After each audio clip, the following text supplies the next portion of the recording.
Cool. We'll see if we can beat Talos Principle today. We do have Mario Maker 2 scheduled, but I'm willing to eat it into Mario Maker's time by like up to 30 minutes if we're close to finishing the DLC, but not quite there. I'm really enjoying this DLC, this game in general. I actually recommended this to my dad earlier this week. Like I mentioned, he's a Lutheran minister and he's a biblical scholar, so I feel like he would get a lot of the references this game makes to Judeo-Christian mythology. It's pretty cool. Howdy, Game Saucer. Kaimom, Kiri, Darkstar, how y'all doing? I do sort of like the idea that, you know, Alexandra and this team are the gods of this world, and that they're trying to create a being to succeed them. Like, there's the obvious parallel to the real world, like, is our own world created by another species that's trying to make something to leave behind a legacy. And the whole idea that, like, the way that you pass the test of these beings is to disobey deliberate instructions. Like, I'm actually super interested to hear whether my dad ends up disobeying Elohim or if he climbs the tower. Because I was trying to think about the theology of this game, and I don't think it's necessarily on Milton or the Serpent's side. Like, once you get to the top of the tower, Elohim congratulates you on having successfully disobeyed him. Howdy, Propagable. How you doing? Hi, Kaihan. How are you doing?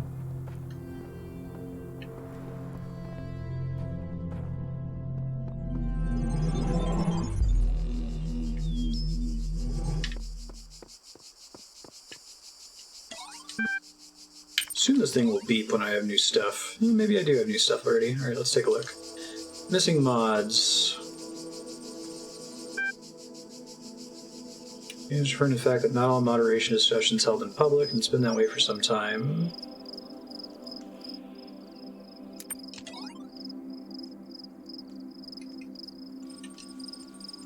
Adventures of Jefferson Goldblum in the Ninth Dimension, episode 127.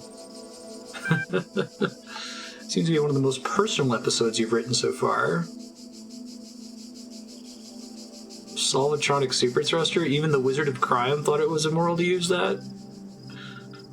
Heavy on plot, not much characterization. Does potentially take the series in an interesting direction. Frankenstein's a real dick, isn't he? They resolved this without violence. I always believed the dinosaurians would be a civilized people. Just after I posted this, Uriel freed me. I don't know what to say.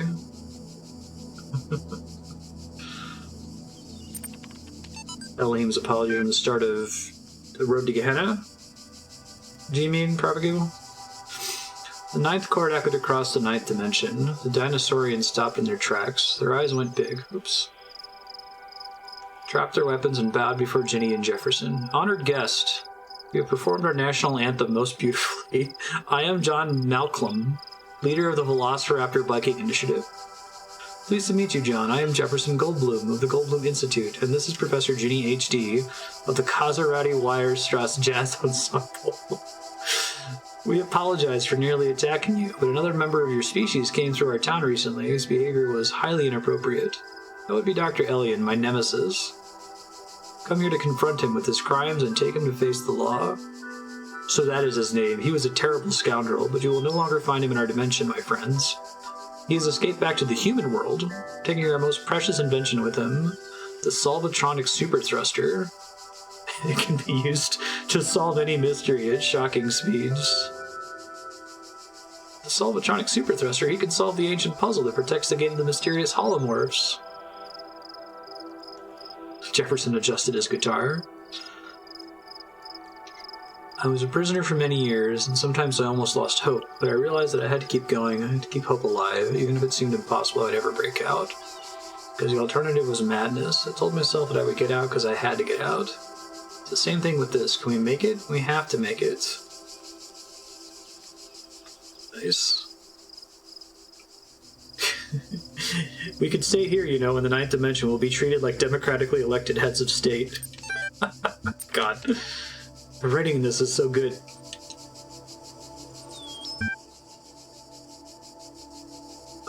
Profile status 8 is required to access this thread. Okay. Create new thread.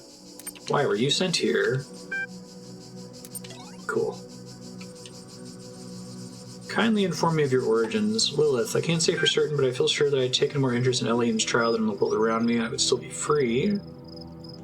Comprehension equals false. I don't know why. I identified improper syntax. I tried to organize an armed uprising.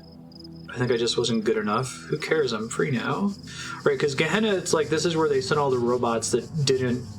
Like, the protagonist in the main game, the robot that you play as, if you climb the tower and you ascend through the terminal and you pop up in the real world with the kitty cat, like, you pass the test, but you achieve salvation, right? You are worthy of being saved, but everyone else is burning in Gehenna for whatever failures. Interesting. But it's interesting because, like, you have characters like the Shepherd, who tried to ascend into heaven but failed and then exists to help you get there. And it seems like the Shepherd is trying to draw parallels to Christ. Christ is the one that helps you become saved at the end. Athena looked upon the imprisoned Titans. What crimes deserve such punishment? How did they in their confinement avoid the pit of madness?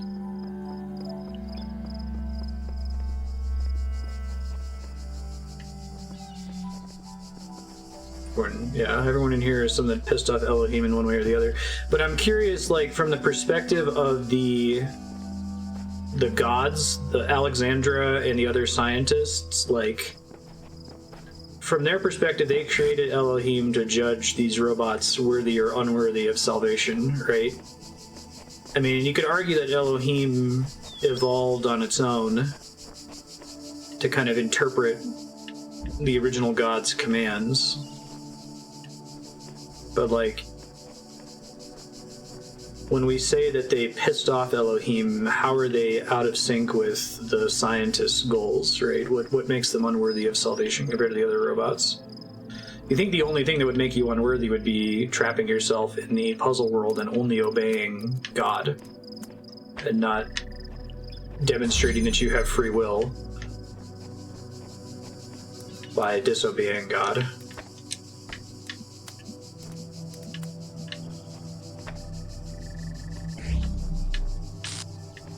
I think the original scientists weren't planning on Gehenna to be a thing.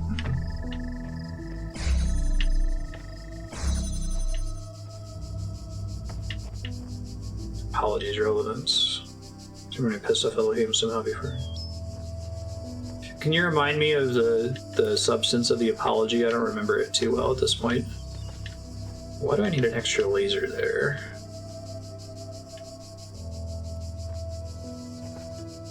Elohim realized he wasn't meant to send people to Gehenna. It was a betrayal of his purpose. Okay, so we're talking about, like, a disconnect between the intentions of the scientists and the in-universe deity they created. Double check the name of this stage really quick.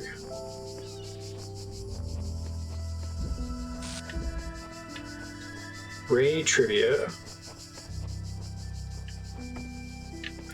I think part of the thing we're learning is that the robots that were sent to Gehenna have value. Like, they shouldn't be discarded because of stupid mistakes that aren't related to the aim of this place. Elohim realized that he wasn't meant to send them. Alright, let's see. Can I get the blue laser? I have 2 blue laser options. Maybe possibly involves bootstrapping this one. So I don't need it connected to that one anymore. I think I need to have another one supporting the bootstrapping for that to work though, right? Oh, but this one still needs to connect to that door for me to get a laser out of it. Now, why would I want a laser that's more work for me? That's part of the question here.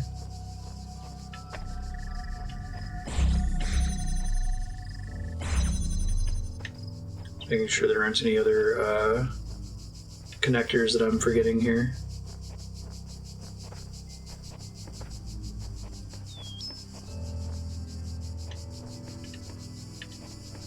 Oh, first off, I think we want this one to be on the opposite side, so let's go ahead and do that now. That makes sense. Although, let's see exactly how far I can get away with placing it here. Might be the extent of it. I might be able to connect to this one at the same time. Let's see. Okay. Now,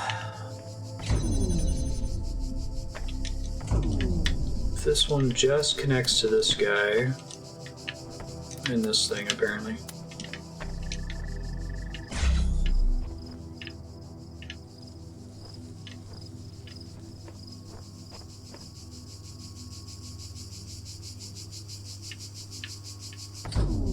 I guess this one for now, although I might be able to bootstrap it so I don't need it anymore.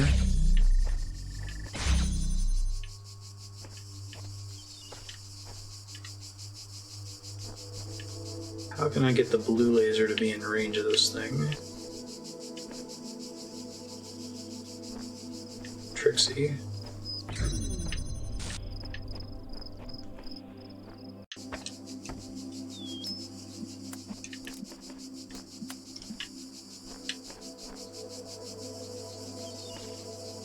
It's got to involve that laser as a source, right? That makes more sense, what I'm trying to do right now. I've got crossing the streams, which we don't want to be happening.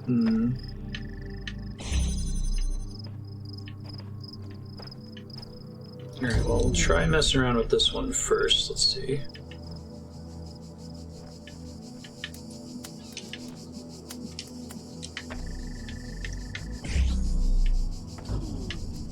Try deactivating this for a second.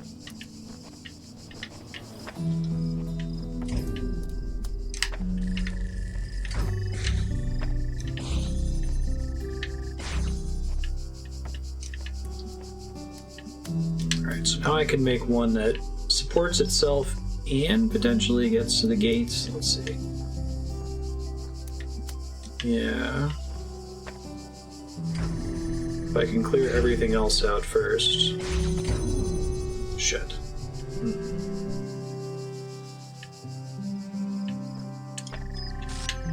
I think I need to have this... If I can get this guy to be bootstrapped, then I think I can solve it after doing that. I'm going to reset my other connectors here until I can get that working. Okay. So, to do this, we need to open this gate here without overlapping anything.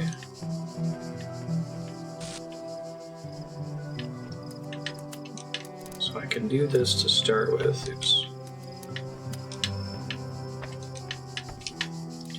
I do really like these Road to Gehenna puzzles. I feel like they're quite a bit harder than the base game.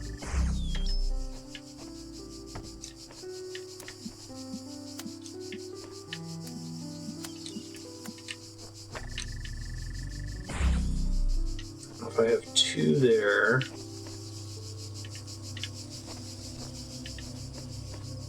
they shouldn't be overlapping each other anymore, right? I might be able to achieve this.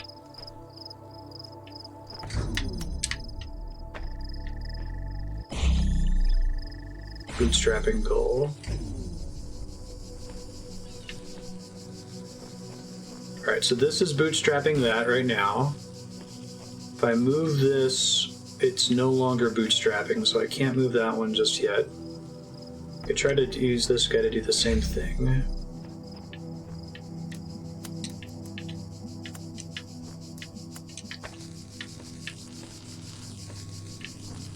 Okay. Now let's try moving this one. Now I'm having the same problem again.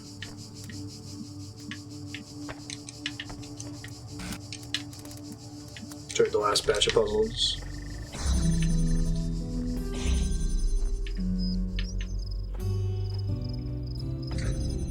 Okay, this is cool. Progress. Now, that is...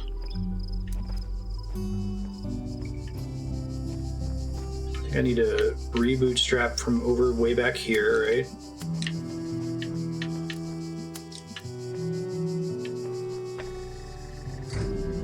Oh, but then I interrupt my own laser in the process of trying to set it up. Golly gosh, that's hard.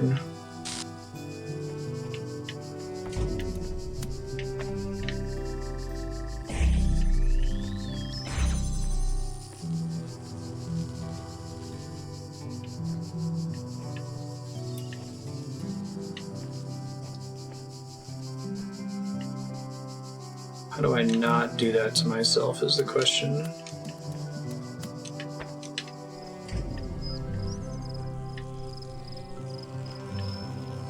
It's fine over here.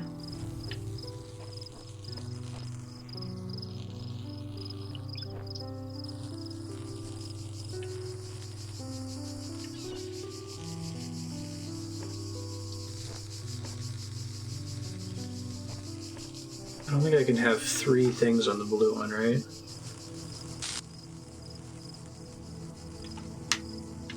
Yeah, I think that there's a lot of new puzzle elements they can come up with to combine with this, right? Like, that's what Portal 2 is. Let's add all of these, like, gels, which change the way the base game works.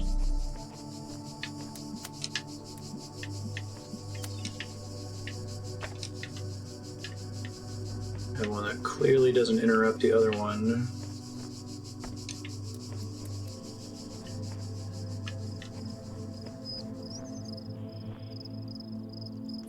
Problem now is having this red guy set up over here. I think I want to use a second thing for that purpose. Hold up.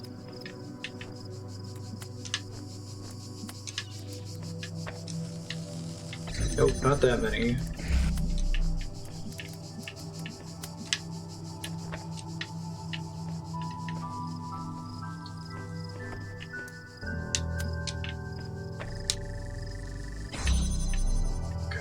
Now, you can come over here and do this.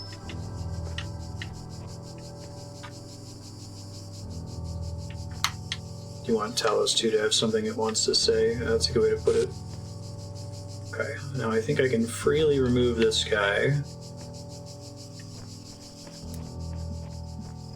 Now I'm going to start by just connecting it here. I need to find a way to connect it there without causing it to interrupt the beam. I think I did it. That's what I tried to do last time, but I think I placed it just kind of sort of stupidly. Alright, let me make sure that this is connected everywhere it needs to be. It should be touching the laser, the door. Hey Shaded Zeal, how you doing? Perfect. Okay. I think this is it right here. Yeah, so I had the idea of this one like as soon as I got in, but actually executing it was pretty hard. First try. Dog, my man.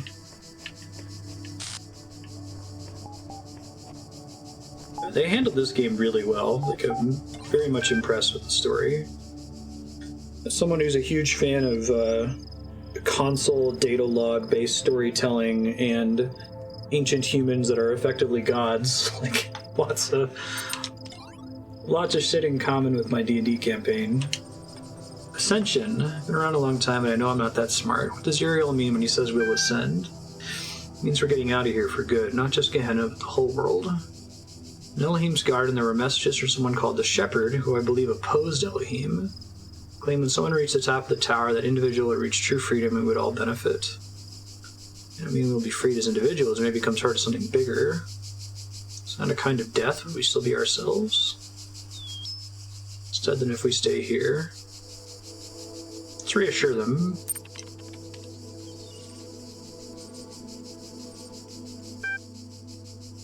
So remind me, Uriel is an angel from the Apocrypha, right? And his role is something to do with the flood?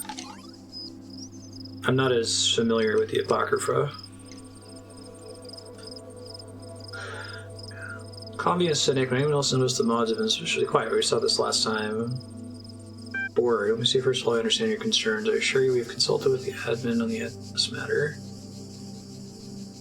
Every community grows to a point where without careful management it can begin to consume itself. One can no longer trust the community at large. always act in the way that is best for all the individuals within it. Gehenna has reached that point. To ensure that which is valuable about our land is not drowned out, I can imagine how it might be beneficial for the moderation panel to have a private environment in which to explore ideas for how to better manage our society. Trust that I will always be watching. Admin's grammar's a lot like yours, Borg. Okay, that's enough rumor mongering for one day. Nice.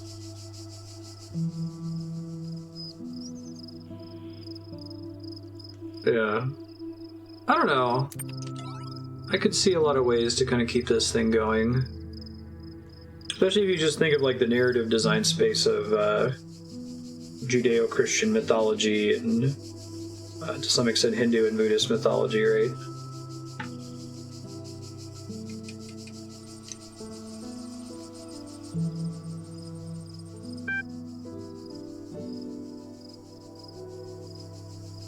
Port 2 can stand on its own. Tying the signal of this game. Yeah, I mean, I guess there's some fundamental spoilers if you play Portal 2 without playing Portal 1, right? The stuff with GLaDOS is pretty obvious. I guess you figure that out when you're playing the main game as well. It's not like it's a secret, but pretty sure that Uriel really does exist and really is freeing people. What does that mean for Gehenna? We don't know. It's a change. Let's not rush to judgment. This is still our home. You love it here so much, you stay. Gehenna can go fuck itself. Okay, please try to remain civil. We know you spent more time than anyone trying to get out. It's okay for some of us to have doubts. We fought hard to transform Gehenna from a prison into a home.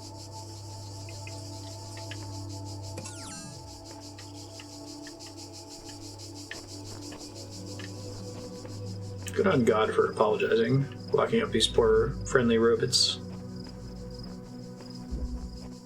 We just write text adventures. They're harmless. I should be allowed to pet kitty cats in the real world. I think Orc is that sort of Arrow's twice chastened moderator. He goes back and censors it. D lyrics. Looks like hex code.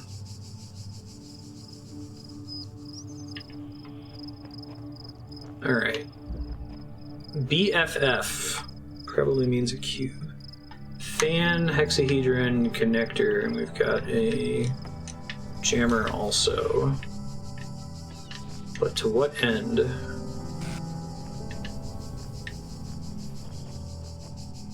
Connectors are already on boxes.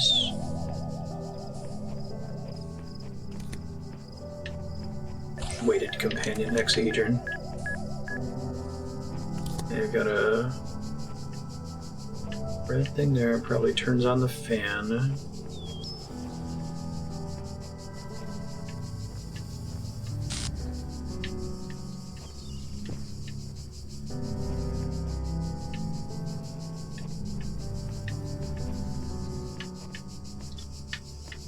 How can I permanently turn off this laser gun? Well, I need the jammer to hold it for most of the stage. At least part of the stage, it looks like.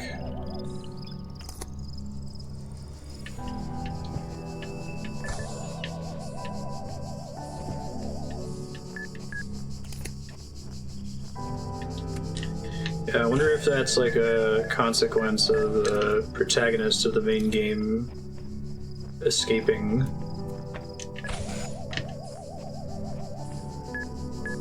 Do you remember this level, which isn't a good thing? Uh-oh.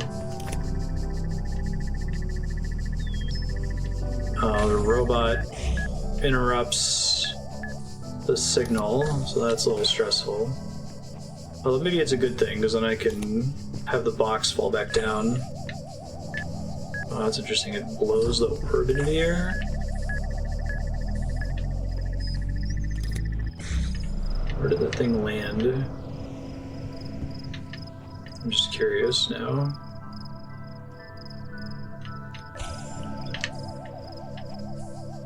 Okay. Slightly to the side of where it started. I'm just curious what happens if it lands on top of the box.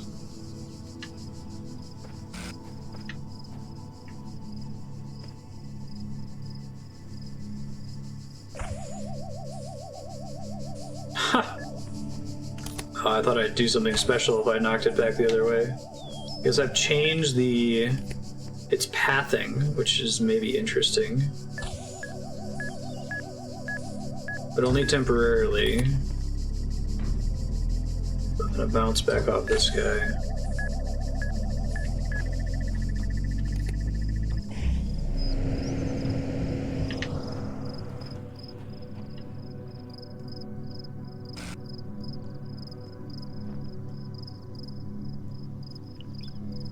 Okay, nothing special happens if it lands on top of the cube. Just thought I would check.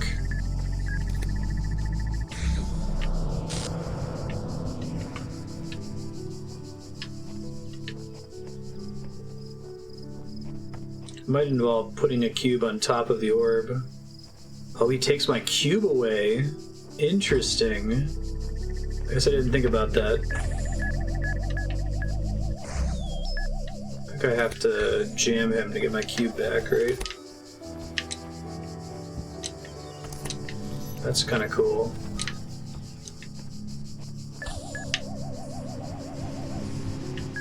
Okay, well, first things first, I need to figure out where the hell I'm connecting this guy first, so... Connect to that one, probably connect to that one.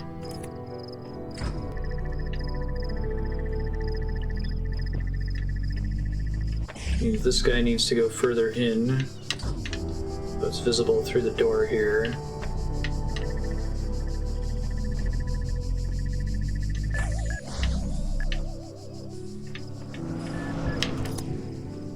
Shit, it's too late. We don't actually want that activated yet. No! Okay, I have a guess, but executing is going to be a bit of a challenge. Alright, first things first. Let's drop it here.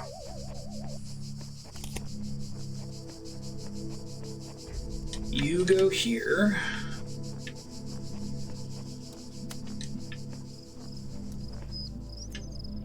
Although not yet, because I don't want that thing to launch up yet.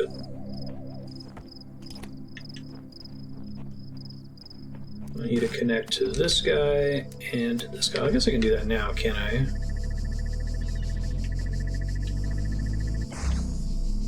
Can't blow anything over there yet. What other... I only have the two connectors, right?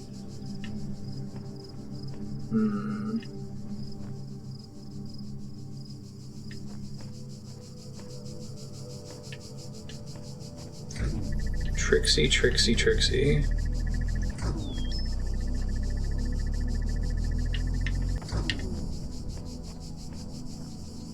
Like it's possible for me to see that at the same time, right?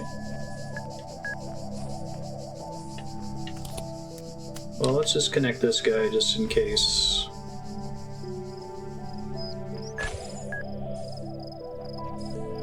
I think I still have a guess of what I'm doing here, but not 100% there yet.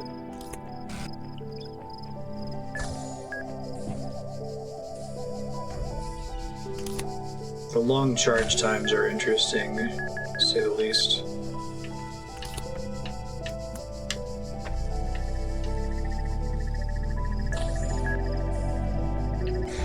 Alright, so what happens when this connector ends up on top of that guy is the question.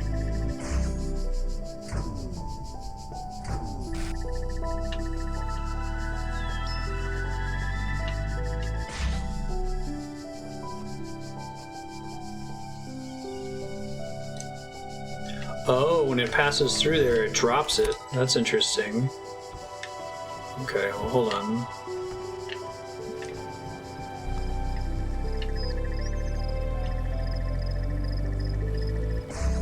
Got another guess here.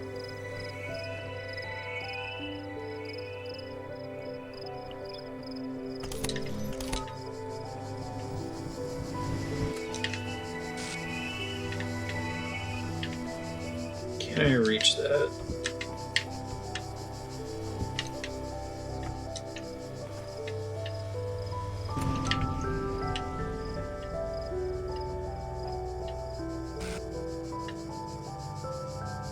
Doesn't seem like that's helpful.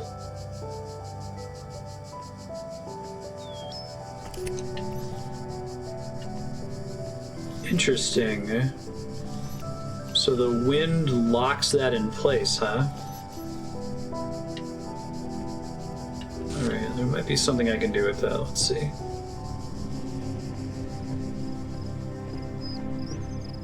Now, the problem is I can't move this, right?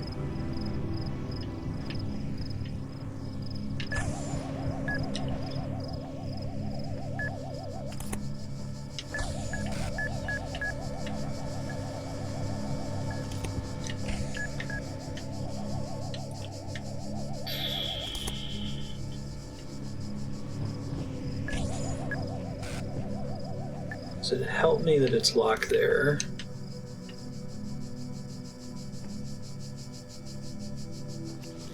Okay, I've got a question for this level. Is there any way for me to disable this machine gun other than with the one jammer that I have?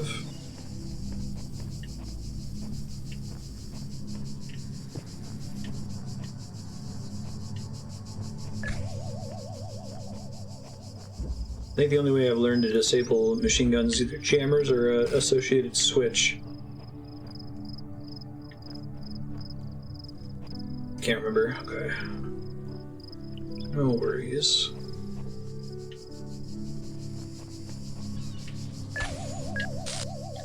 So, like, hitting it with a laser doesn't disable it, I assume. I guess is my point. Heretofore undiscovered mechanic in that sort of direction.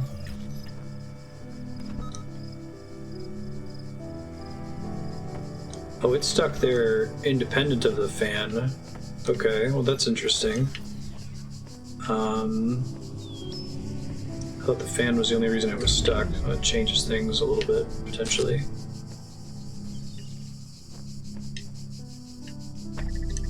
But it might involve getting a fan on that cube. Let's see how high it has to be in the air first. Let's see. Get you out of the way. It's not an undiscovered mechanic in turning off turrets. Okay, thank you.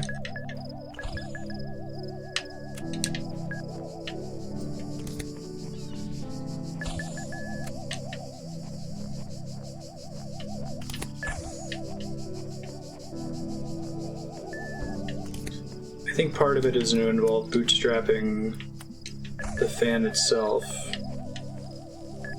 Yeah, alright. Which means I've probably already failed this level. Let's see.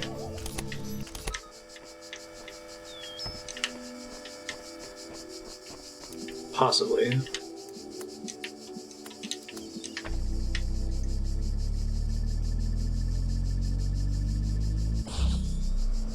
Okay, that seems good.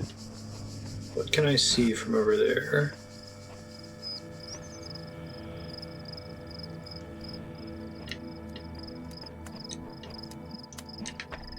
Seems good too.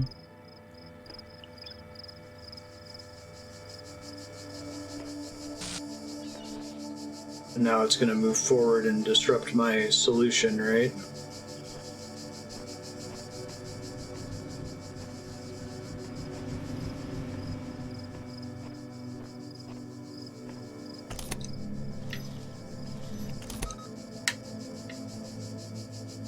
I got him caught up there.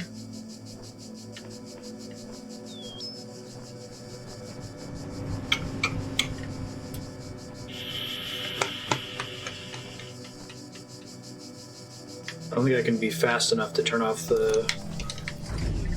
Nope, not quite. Alright, well I've at least learned something about part of the challenge of this stage. Some stuff falls off when it crosses through the door there.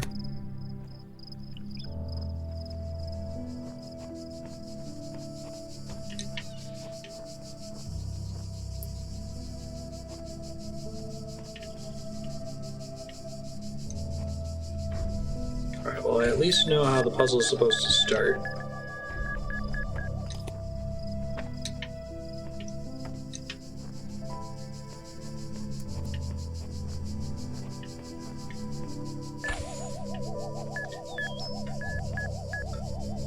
First things first, plop this guy here.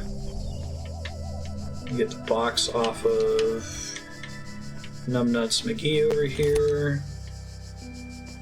So let me try to get it so I have as much time as possible after I release the jammer.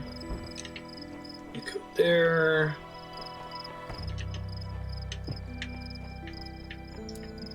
Go. This guy, like so. And then this guy, like so.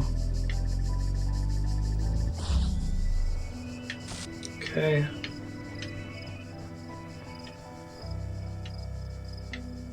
Then you connect to you, and maybe to you. I don't know why yet.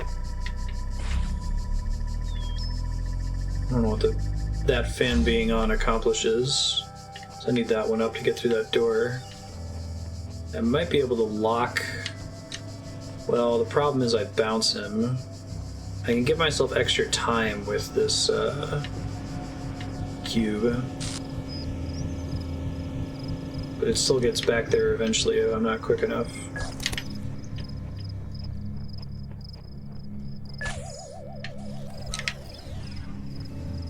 Okay. Shit. I don't have anything to bring back there, because I need the cube to save me some time. Well, maybe I don't need the cube to save me some time, and this is all just a really tricky... oh, son of a bitch. It's okay. I didn't lose that much time.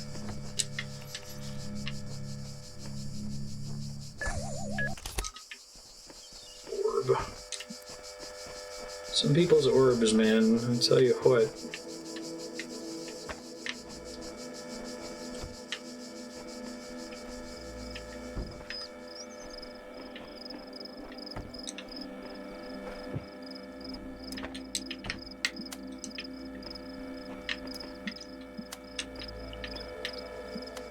Just in case I can hit all of them from up here. Alright, and let's see. Let me get the most optimal point for the ball to start bouncing. Which I think is actually after it bounces off the opposite side of the block. Well, no, I think it's 6 at 1. Neither is... It's the same travel time to get back to the thing and interrupt my block. It's a problem. Okay. Now it's bouncing. Bootstrap this thing.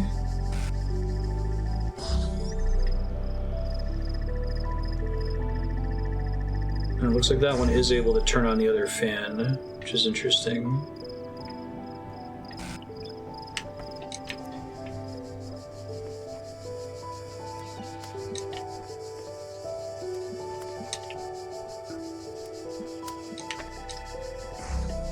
Why would I want that to be turned on twice? So I can't move the... I don't understand the purpose of the fan... Moving the fan there yet. Like, what does blowing do there? I don't know.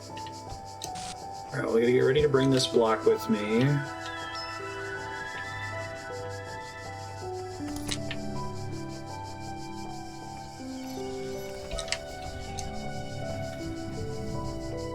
I don't get any extra tools by making it back here, do I? I get another fan blade. Okay. That's exciting.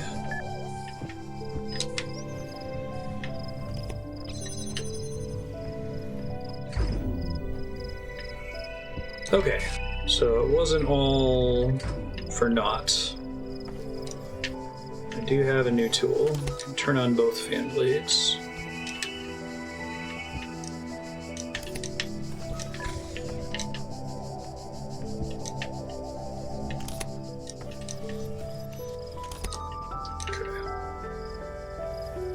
Here.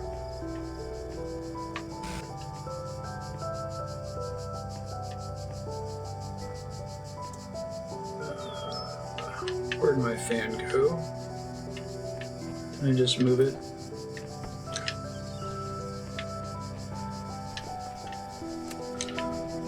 Cool. So, still a little bit stuck here. I think I'm on the right track. I guess I could just do something with both fans. Let me think. Get this block back off this guy here. Oh, you know, I think I have a guess. There was something I had to do way back in the earliest levels involving blowing up these orbs. So I have a guess, I think. Let's see if it works.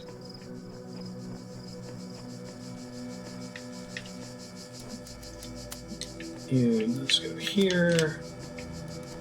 Turn you on too. Thanks, Serp. And by Serp, I mean prop. See you in a bit. Hey, Leon. It's going well. How are you doing?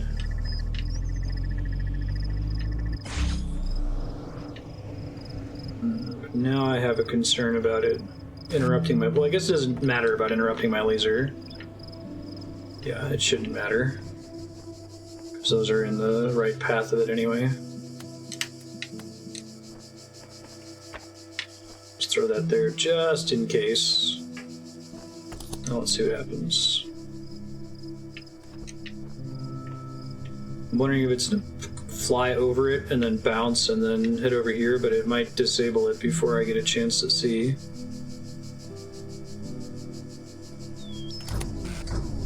Oh shit. I don't think that worked. I don't understand. Well, I know it didn't work, but I don't know what happened. Let's think. Think. So it was unable to... It lost the connection, was the problem. So I think that this laser needs to be seated there the whole time and ready to continue the connection even after it goes over the edge, question mark? Ooh, it's a hard solve. Alright. This goes here. Shit. Nope. Stop. You go on everything else, including this one.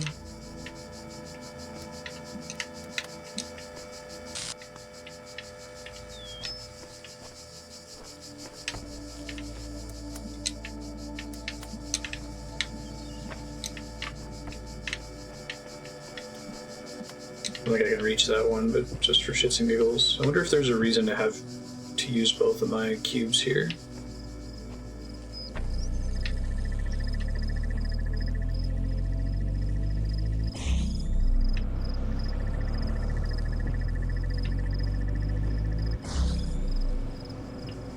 I don't know if that matters. I think I'm going to run into the exact same problem once it goes flying over the ledge there. Let's see what happens. Maybe if there's a second cube, it'll be higher and it won't get disconnected. Nice! Alright, I think having the extra connector back here kept it connected for just a split second longer so that the fan would work. Awesome. But now I can use the jammer for other things. I can use this fan blade for other things. Don't have to deal with that stupid orb anymore. Don't need this anymore. Don't need this anymore.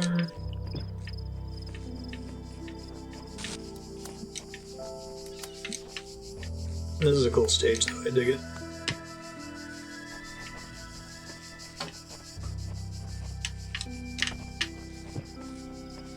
Bootstrap the cube.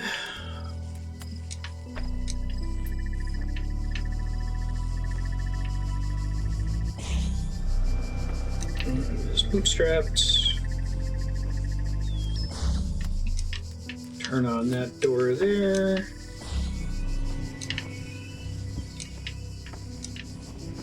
No longer have a time limit to explore, and I have a jammer now, which I didn't have access to last time. This might be part of it.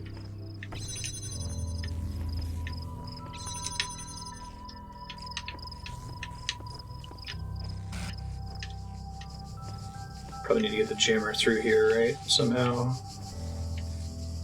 Oh, interesting. Okay. How did I get the laser there, though? That's kind of nuts. I assume that this fan doesn't matter. The reason it was there was just a place for me to grab a blade for me to use elsewhere. Like, I'm trying to imagine how blowing something straight forward through the Emancipation Grill is helpful to me. I don't think that it is. Try some stuff here.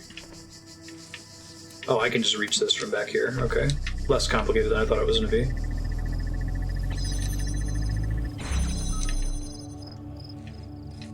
It's just the other side of the grill, though. Why does that matter?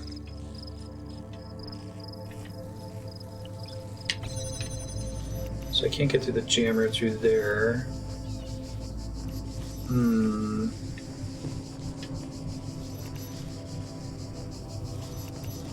Oh, I bet it involves the fact that the jammer can still jam even through the Emancipation Grill. That's my current guess.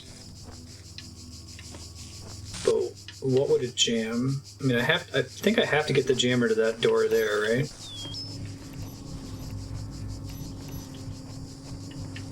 Let me confirm that theory real fast. It appears to be the correct. The only way into that door is if I have the jammer here. Okay. So working backwards. I don't appear to be able to get the jammer through this gate under any circumstances. I can get it here. This thing can't turn on anyway. Alright. At least I don't think it can. I don't think that's platform turns it on. If I get it here, I'm not jamming anything useful other than that door. But why do I want this? What does this matter? It's super weird.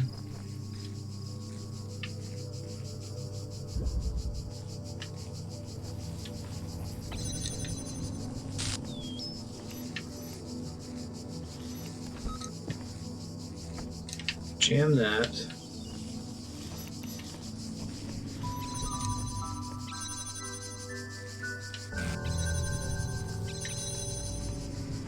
I'm super puzzled.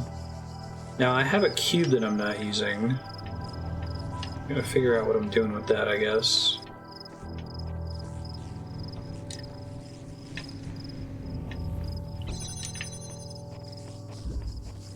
Yeah, so I can loop all the way around like that.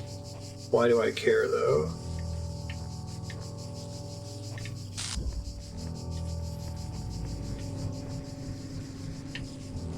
I can move this one back, activate that thing. Now, it's not possible for me to do both, right? Doesn't look like it. One or the other, but not both, I think. Let's try jamming from this side and see if that matters.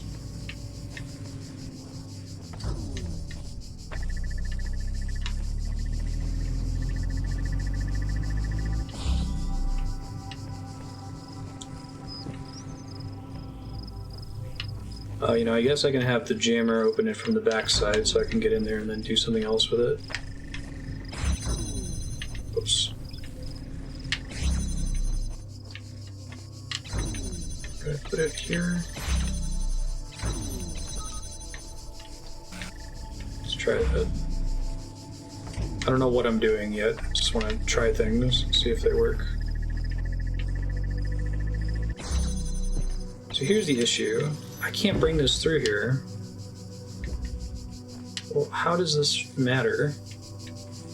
This seems like the way you would normally construct a puzzle like this, but something's not right.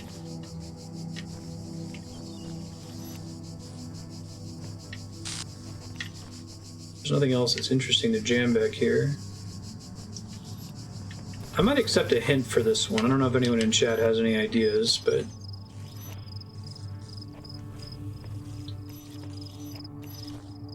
There's no... I'm just wondering if there's like a mechanic that I'm not thinking about, or I don't know about yet, involving the Emancipation Grill. I need to get the jammer here to pass the stage. It's an assumption.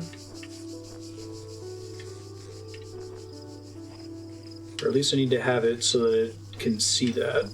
So maybe it can do that through a window?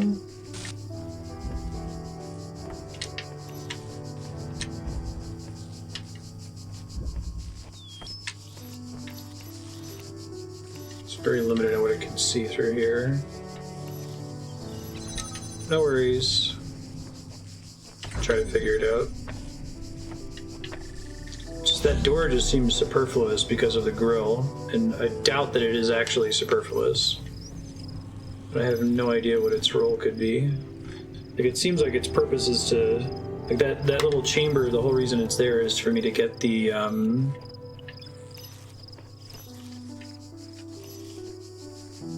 the jammer through here.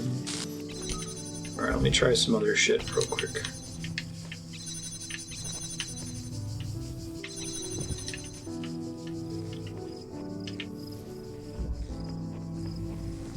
Actually, let's set this to jam this for now.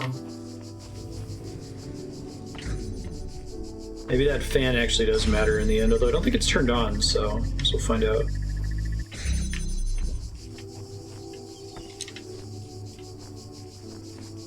Doesn't get me out of here though, does it?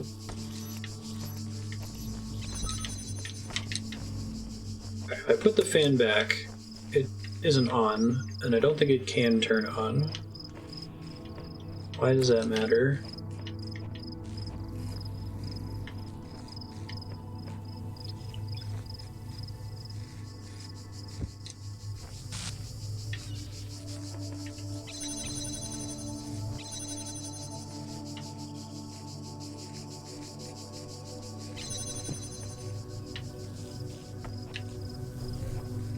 I don't think I have to use the fan blade for anything. Maybe I need the cube then for some reason.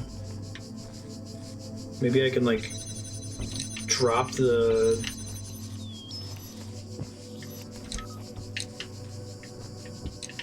Could be a heretofore unseen mechanic. Can I drop this over here? No.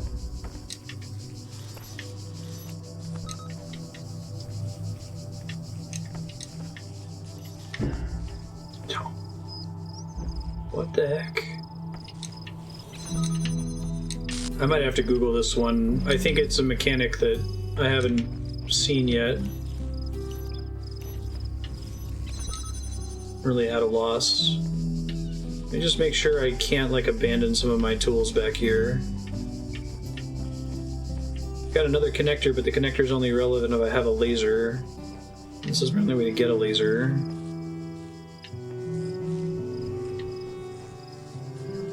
I guess I placed this now so that I'm touching both of those doors. That may have changed things. Let's see. Yeah, the fan doesn't turn on though. It doesn't have a power source. I was wondering about that a second ago.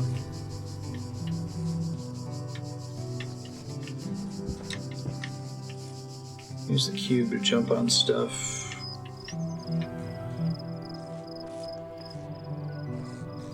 It might be just placing that laser so that both of these doors are open. Can I then use the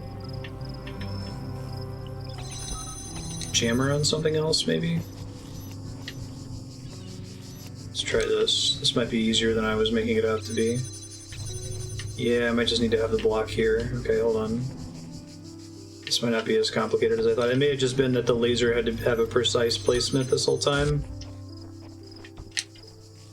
I think I got it. Maybe.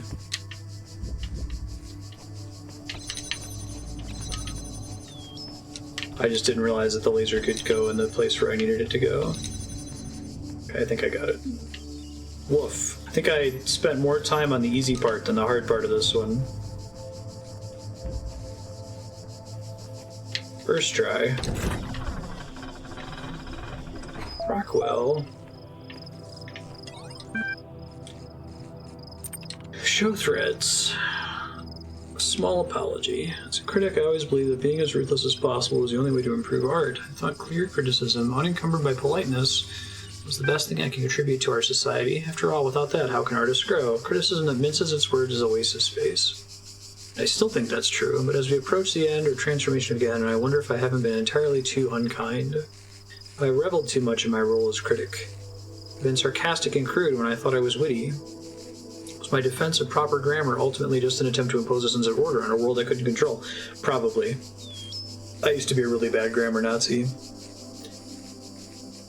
Do you know I appreciated every work of art that I encountered? I didn't like all of them, that's true, but please understand that without them I would have gone mad. Talking about your work, assessing its strengths and weaknesses, gave me something to hold on to. It gave me a purpose, a function in Gehenna. Every new story was like a little bit of salvation. For that I am more grateful than you will ever know, and I apologize if I ever cause any of you to feel less motivated to keep creating. I'll never forget your devastating deconstruction of episode 24, but I do think it helped me in the long run. Oh, that's cool.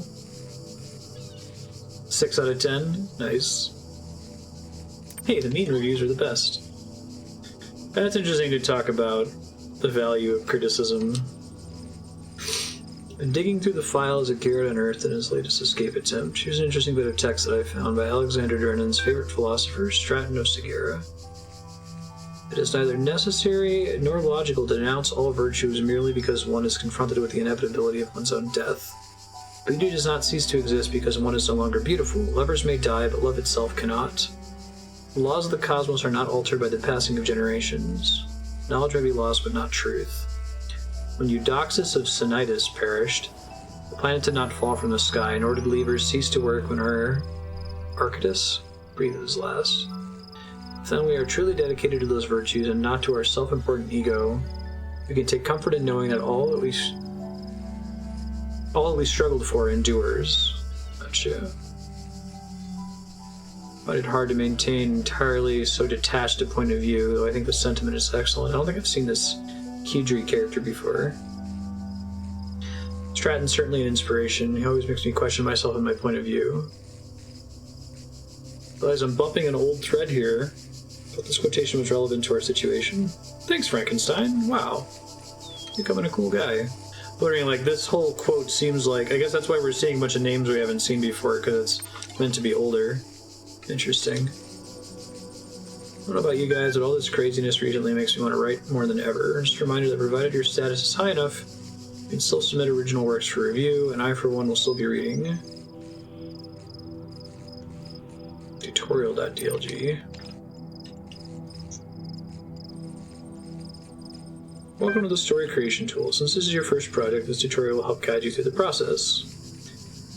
All stories begin with characters of one kind or another. To finish the story, you simply need to understand your characters and the plot will proceed logically from there. I agree with that.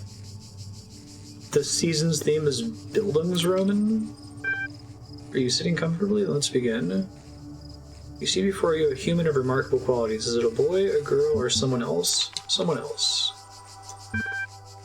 Character sex helps determine the sorts of challenges and opportunities they might encounter in your story, as well as how other characters will perceive them. Imagine your character is older and experiencing real triumph for the first time. What are they doing? Demonstrating startling physical prowess. Succeeding in an intellectual challenge. Everything better than everyone else all the time.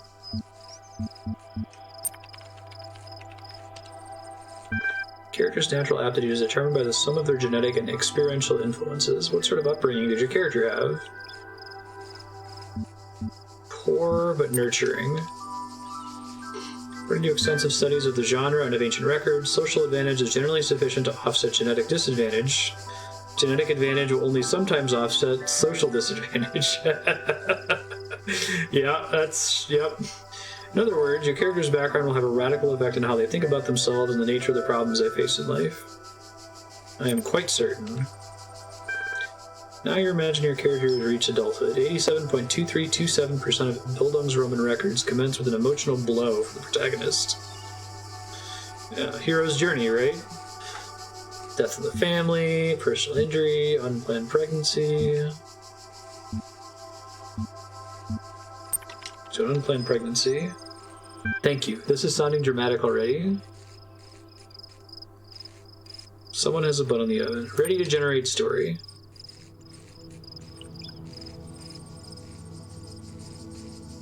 begin my life with the beginning of my life. I was born at 3 a.m. on a Wednesday. I love the, what's the bit from The Office with Robert California? Aaron's like, so this morning I woke up. Never begin your story with this morning I woke up. Everyone's story begins with I woke up. She's like, suddenly I was awake. My father, as he is always careful to point out, is only able to report the midwife's account, seeing how he was pulling a long shift at the nearby textiles mill to pay for a second-hand cot. Esoteric sex. My childhood was, in retrospect, a difficult period. I found that although my fellows all had a wide variety of different physical appearances and appendages, with varying levels of function, they nonetheless identified a resemblance and bond between themselves, which is to my eyes all but invisible. My parents, aware of my particular situation, had the good foresight to provide me a name ambiguous in matters of sex, and I have continued in that vein ever since. My story became worthy of note as I approached the age of 18. I'd met a boy of quite remarkable qualities the previous summer, and now found myself with a permanent souvenir of our time together.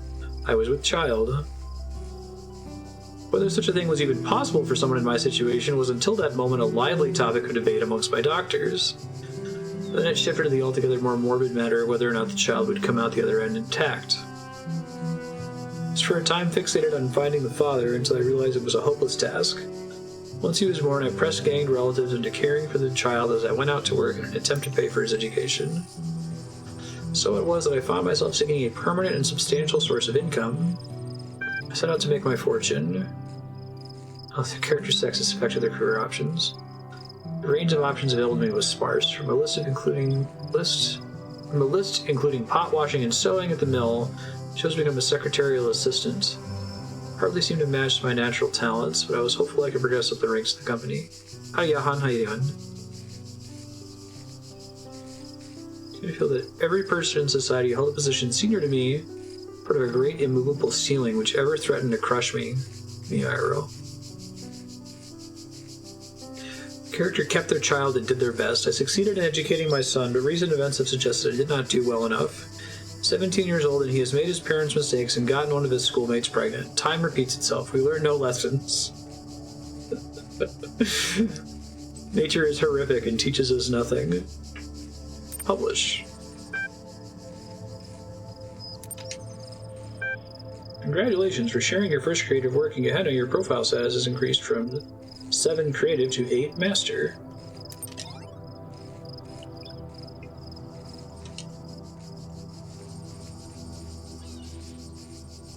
Number of topics to address this emergency. Orc. Spider's been exploiting the gallery code again to contact other citizens. We closed the loophole, but he managed to get a number of posts onto the billboard before we could shut it down.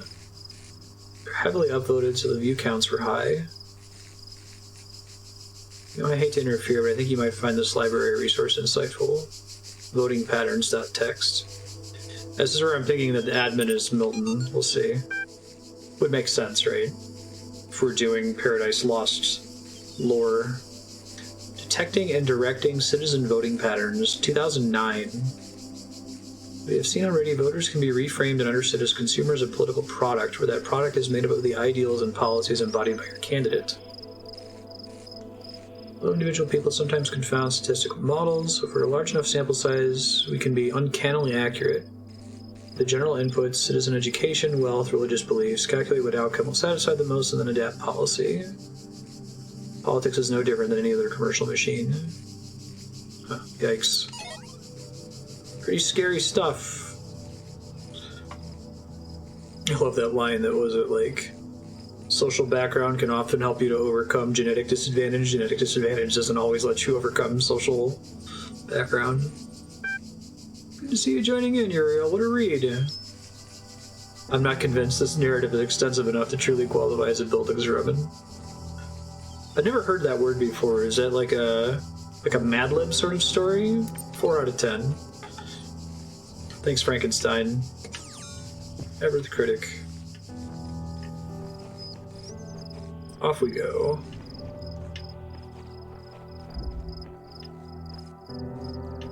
I got stuck on the easy part of that puzzle. I didn't realize that I could get the laser to connect to 2 different exit points. Novel dealing with one's formative years or spiritual education. How do you pronounce it?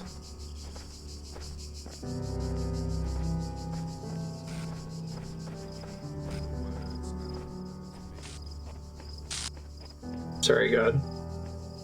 So this game clearly takes place inside of the fantasy reality in Shadow of the Colossus.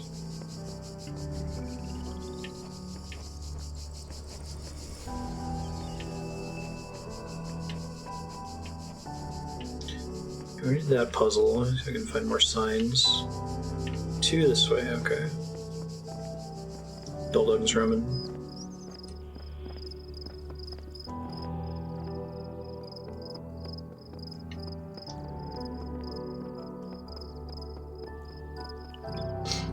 This might be like in my top settings, any game or movie, TV show I've interfaced with. Like, I really, really dig this concept.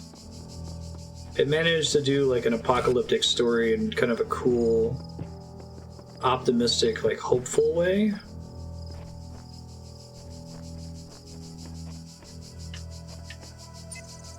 It's like optimistic but challenging. Our dignity consists then in thought. By it we must elevate ourselves, and not by space and time which we cannot fill. Let us endeavor to think well. This is the principle of morality.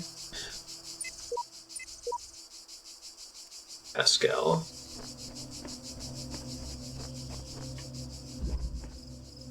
Harmony. Fan. Cube. Connector. Like the whole principle, you know, it's kind of become a common indie gaming trope of the you should disobey. Whenever a character tells you to do something, you should disobey it right away. Like it's almost getting cliched at this point. But the manner in which you disobey in this is not, there's nothing like really sinister about it. Because you start playing it, you start to assume, oh, there's probably sinister things going on, but there's not really anything really sinister about this story. Which I think is cool. I can get this connector. Maybe bring it back with me? Maybe not.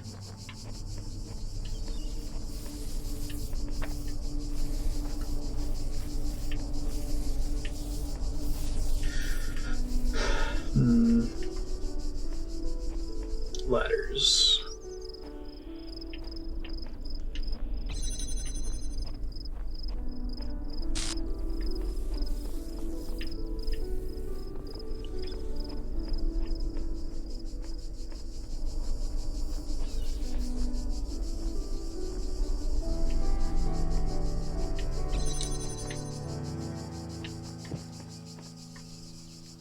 You mean like the robots having different opinions about whether Uriel is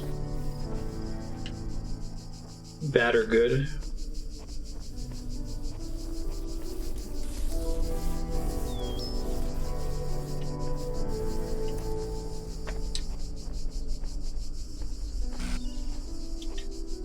I think it's believable. Alright, the fact that there's a little staircase here must be relevant. Figure out how exactly. No fan there.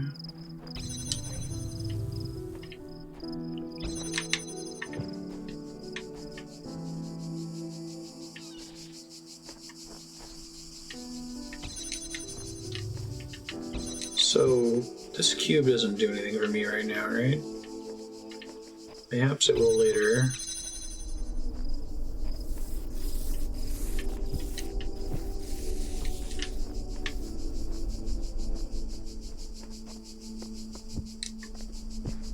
Ah.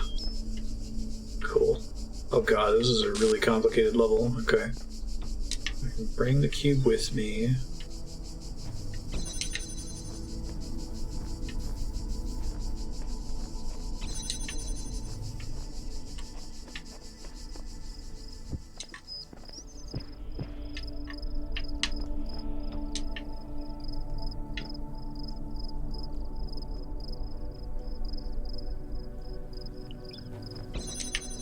Now I can use the cubes. And I get a jammer, that's exciting.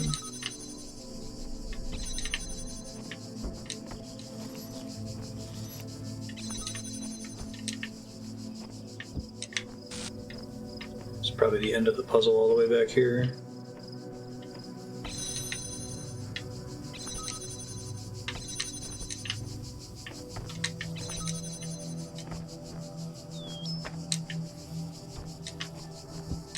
Got stuck on, quit, came back later, and then solved it immediately. Interesting. There's a fan, and then there's a detachable fan blade.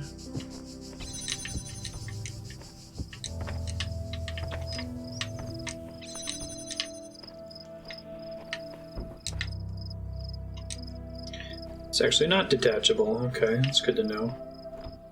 But at some point we'll get a blue laser all the way down this hallway, somehow.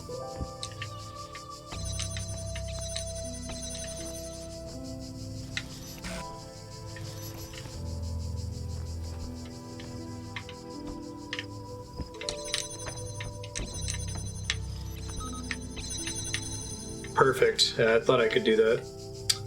Alright, but I need to have that already open before I do, so hold up. The connector here, put you here. Wonderful.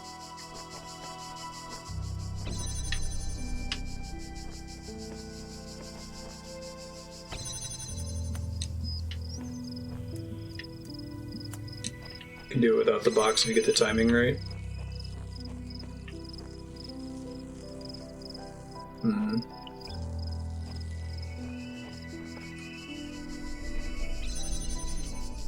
Worrisome. I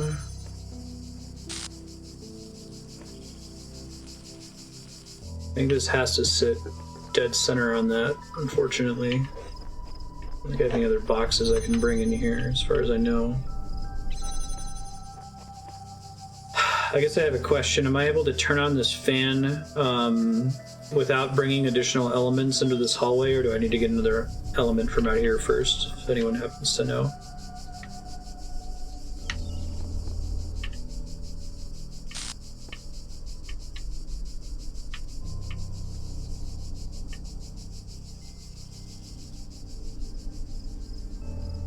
You can do it with the things in that space. Thanks.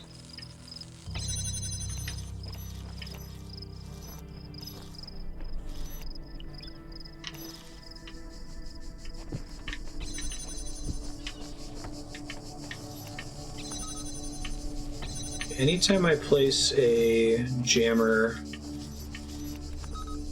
I'm already blocking the laser, right?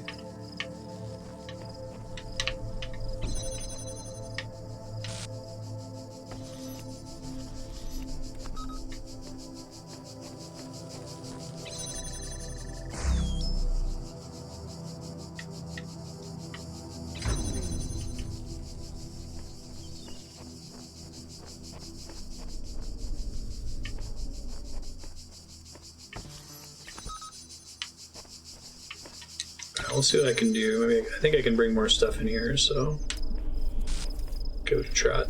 See what happens.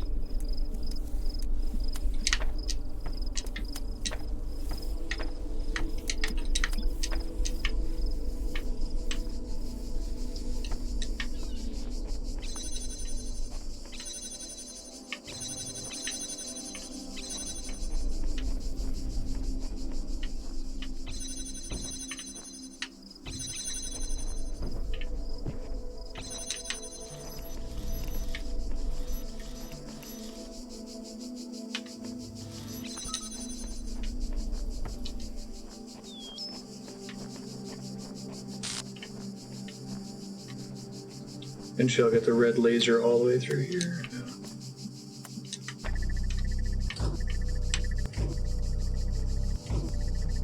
Okay, the orbs make that untenable for now. Can I get that blue laser through this window too?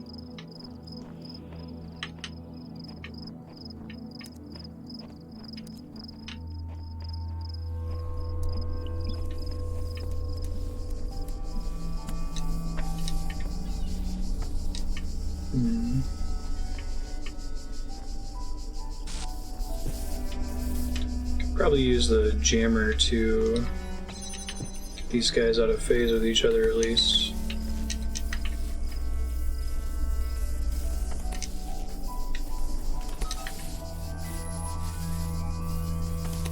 Or in phase with each other, I should say.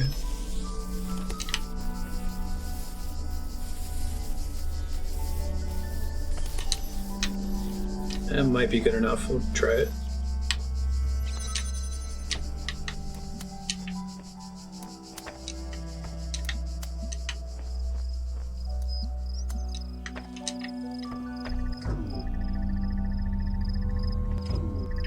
Nope. Need to get a cube in there somehow. Alright. Eventually be part of the solution. But it's a red laser, doesn't help me too much.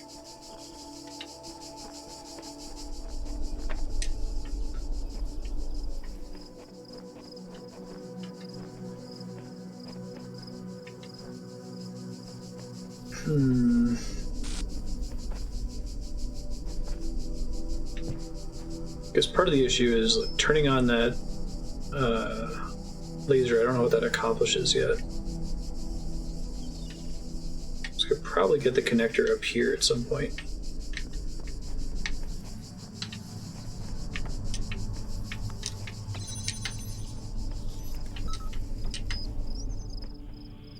Can use a lot of these to like leapfrog and reclaim objects. Get involved in this sort of shenanigan.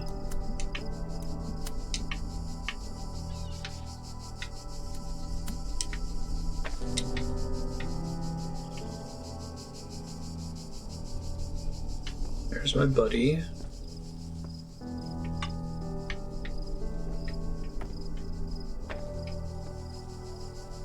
Problem with setting it up here is I still think unless I can get another block up here maybe. Shit, right.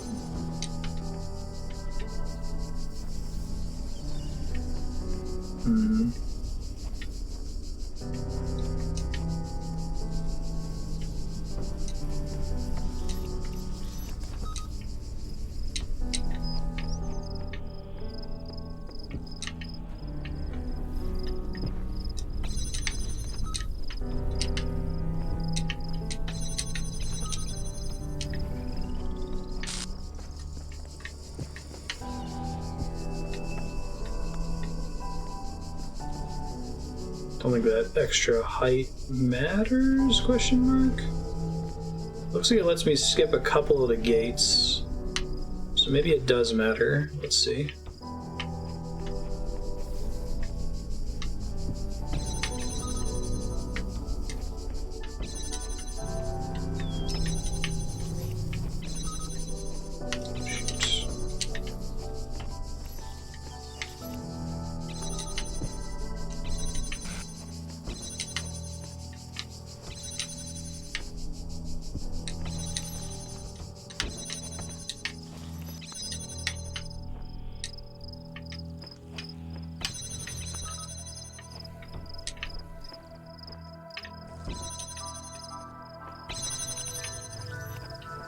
This might be kind of right. We'll see.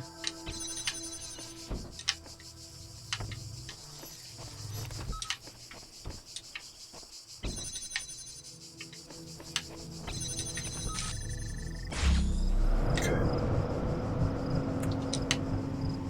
Purpose is to get that fan. Cool. That's a pretty cool puzzle.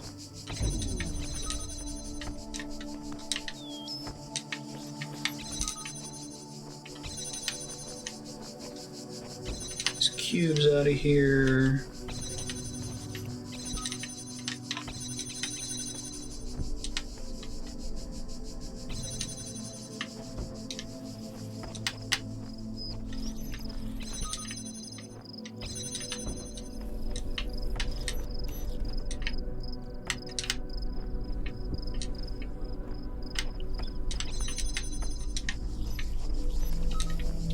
Sweet.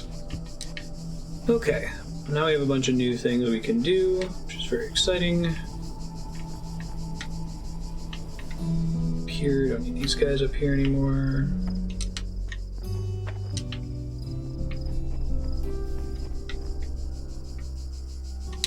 Shit.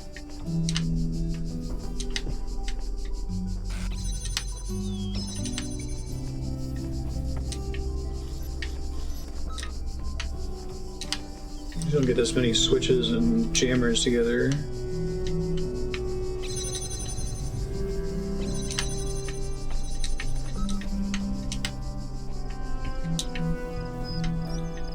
So I think I'll be okay to finish the stream, but I'm kind of feeling like ill. Like I might go see if I have a fever later. I don't know why I would be. I haven't been outside or anything.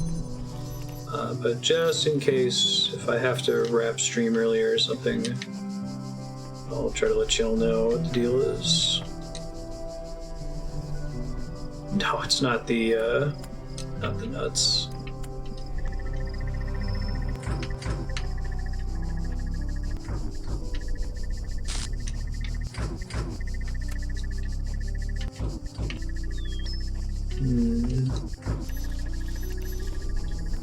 Is it ever possible for me to get in there to stop them?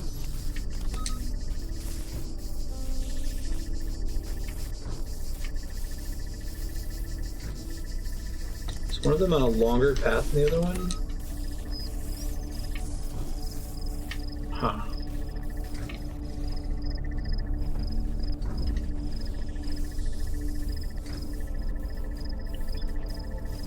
Looks like I need a second jammer, but that can't be right. That's unlikely to be right.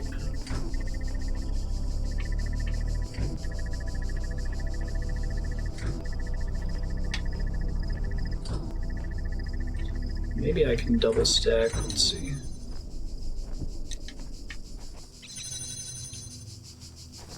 Okay, climbing over this ladder does not give me a place I can stand on for a second.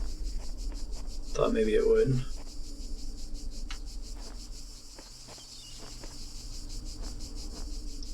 Moving it to this mirror here.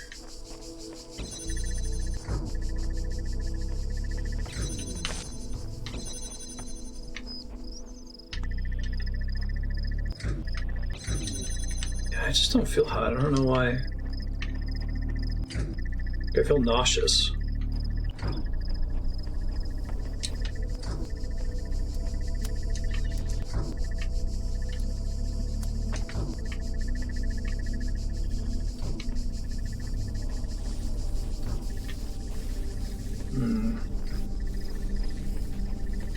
What does even having a laser in here accomplish? I don't think there's any target for it, right?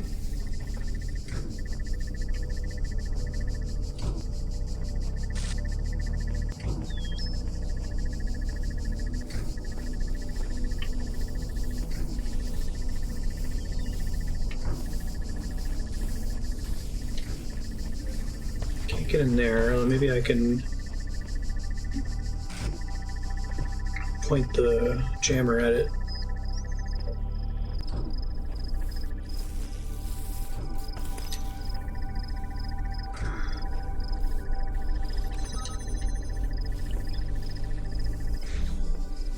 Oh, that's interesting. Am I bootstrapping it? I think I am. That's interesting. Cool.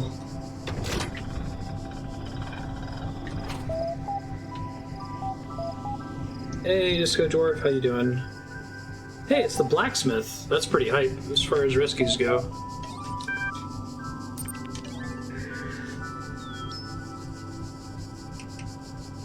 Why do we deserve to be saved?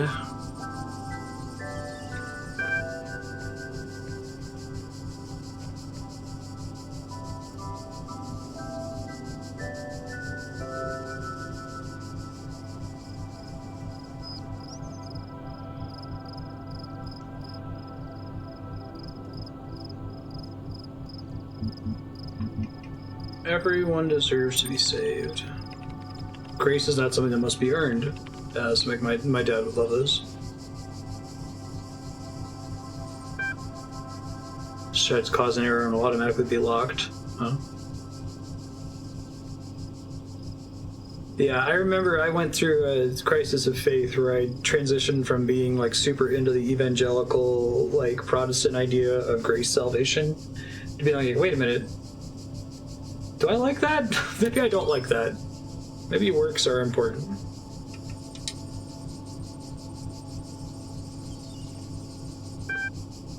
Things I love about Gehenna. No more puzzles. No mines. It's not really the exploding that drives you crazy, it's the sounds. Just when you think you've solved something, arg, a turret! Also, see above. Whining sounds they make when you want to run in front of them just to end the pain. No stars. Sorry, Elohim, but I don't care enough about becoming a messenger to go through every nook and cranny looking for your stupid stars. Oh, is there like an alternate ending if you find out the stars?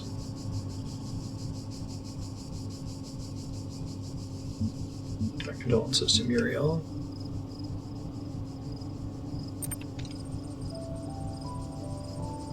I know, right? Given that they've all been here for thousands of years.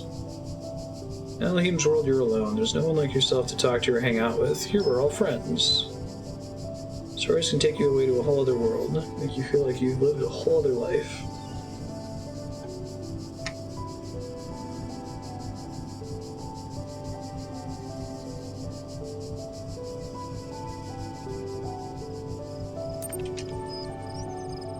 In Elohim's world, you're always being defined by the process. Life is a struggle to prove how smart you are and nothing else. If the system is always forcing you to do one thing, how can you ever be yourself? Only by dropping out of the system. Say bye-bye to all that. Yeah, it's almost like they're doing a better job of achieving the aim of the program than the protagonists of the main game. My child this, my child that, the process, blah blah blah, eternal life, yada yada yada, do this, do that. Is that guy finally gonna shut up? Oh yeah, that's right, in Gehenna, worth it for that alone. Nice. Enters the Jefferson Goldblum announcements. I started writing the next episode, but suddenly I don't know whether to continue. I mean, what's the point? It's over. It's all over. Brave soul, the son of the tower who wakes up outside Elohim's garden will know everything we know. That's what it'll be like. That's what the shepherd made in those messages. Yeah, I kind of got the sense that that's what's happening with this, that I'm like archiving them to send to the protagonists of the main game. So they're just going to be remembered, but not literally be allowed to escape. I guess we'll see. Does one more episode matter? Hey, the story planned out all the way to episode 500. I don't have the blacksmith division or Mr. Mulciber's intelligence.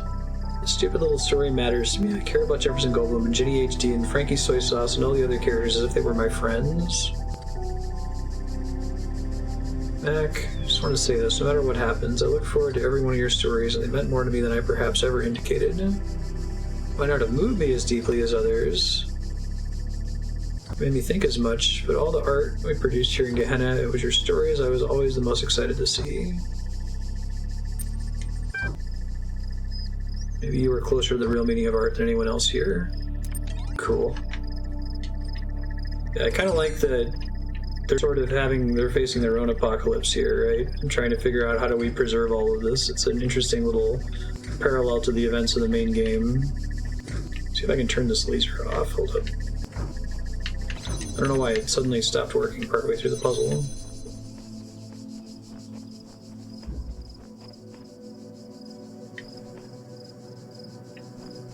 More down this way.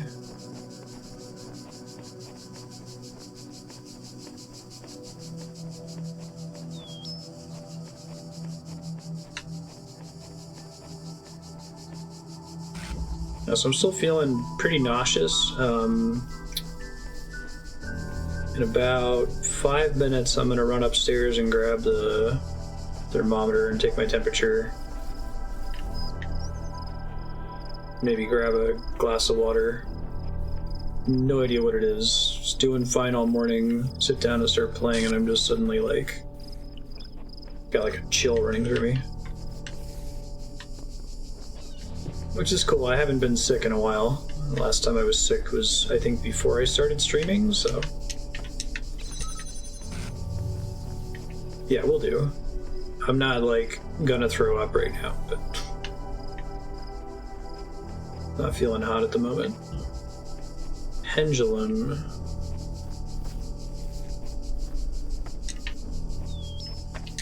Are there 2 entrances in this puzzle? Oh, that's different. So I felt like something was goofy there. Because Because they've never explored that design space. I don't think they would use that to solve the puzzle, that there's multiple ways you have to get into it. Man cannot ignore the inevitable end of his existence, but we must ask, does the nature of goodness change simply because each life is finite?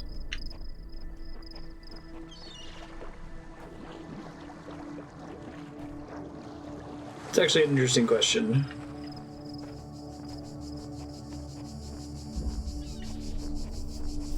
I find like the concept of heaven to be kind of boring if it's this idea of like perpetual goodness and perpetual happiness. Like, I feel like those things are interesting because they are finite. But I guess that might be my flawed human ability. I can't imagine what anything infinite could possibly be like, so I have to rationalize why I don't want anything to ever be infinite, right? Pendulum probably involves changing the timing of these guys.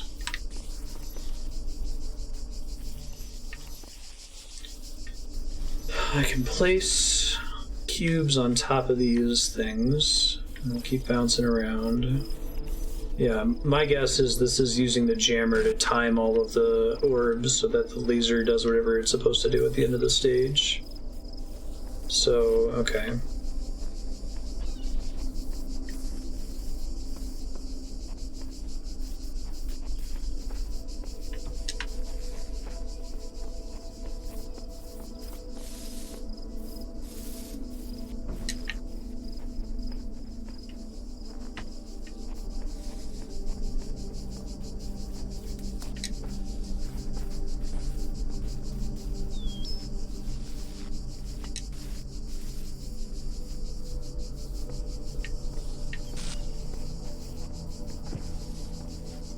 Or if it might pop through the window in the back there.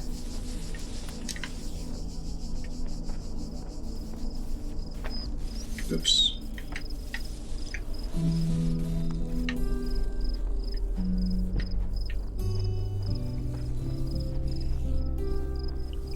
That's probably how you get the star. Okay, I don't need that then.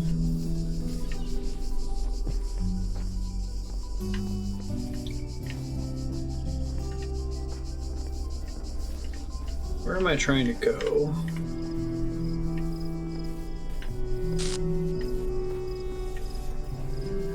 In here?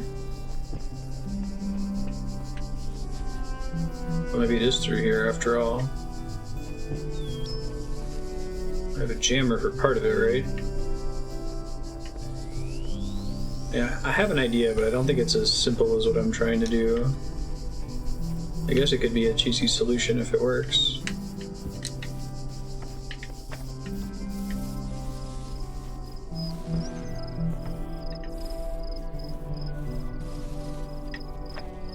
I'm not tall enough to do it. Okay. I don't have an extra cube that I could use for that purpose, right?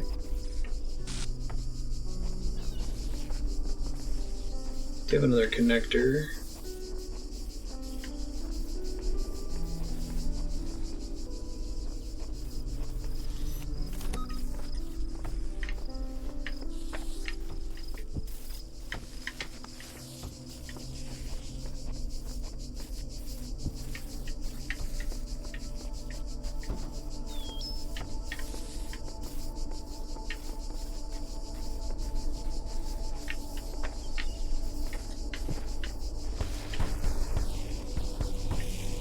Yeah, so I think it involves getting the pendulum timing on these different guys down.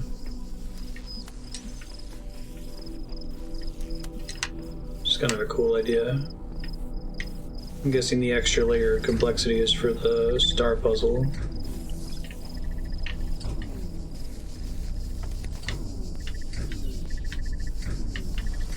Better time them here. That's cool. That might be one of my favorite puzzles in the game so far. I especially like it because the title of the puzzle is a really good clue as to what to do. You did not explore the natural history exhibit to... Wait. You Username E. You do not explore the natural history exhibit to an adequate level. Return there immediately. Load gallery.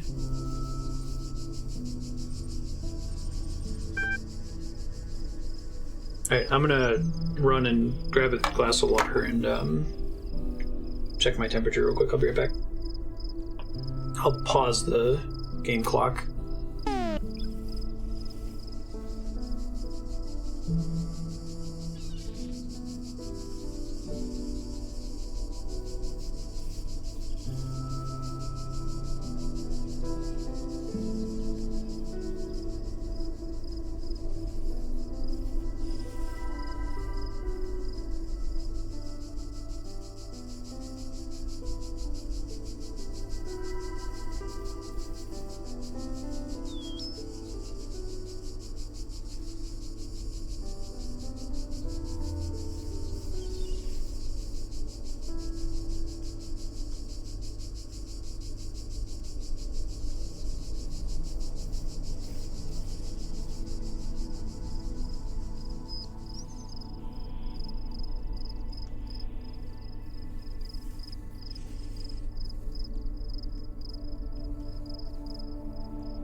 I'm back. Thanks for your patience. I've got some water. I'm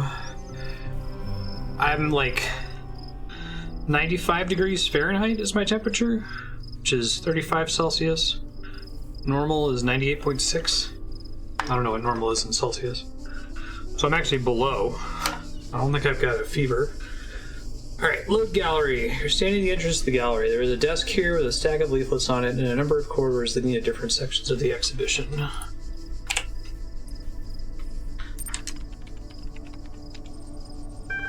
Officially chill. Meander your way about until you reach the next area. You're at the abstract art display. The images on the wall threaten to lead your mind around in circles. Examine logic loops. Glad we didn't miss this. I was worried we were.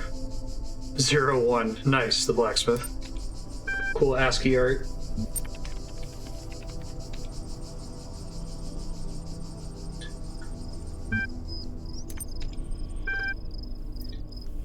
Go somewhere else.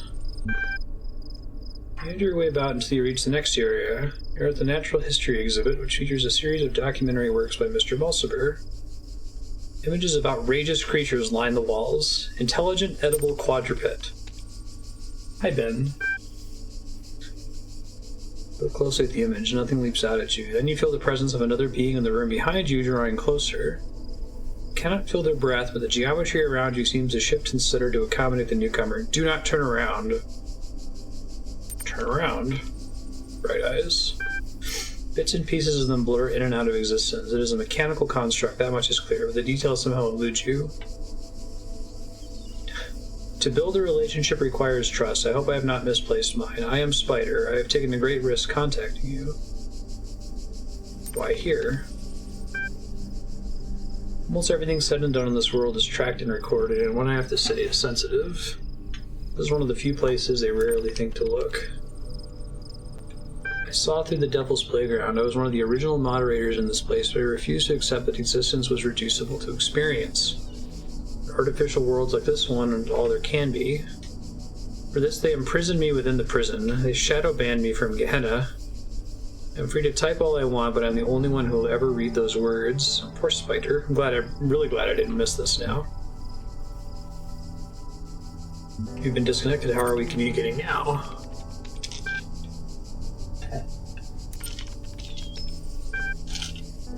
Gehenna is a lie. Its promise is empty. We are no more free here than in Elohim's labyrinths. This Matrix, second Matrix Zion type place. This game really feels like what if the Matrix wasn't really dumb? Like, if you watch the first Matrix movie and you pretend like there were never any sequels, maybe there was some of the Animatrix and some of that was good.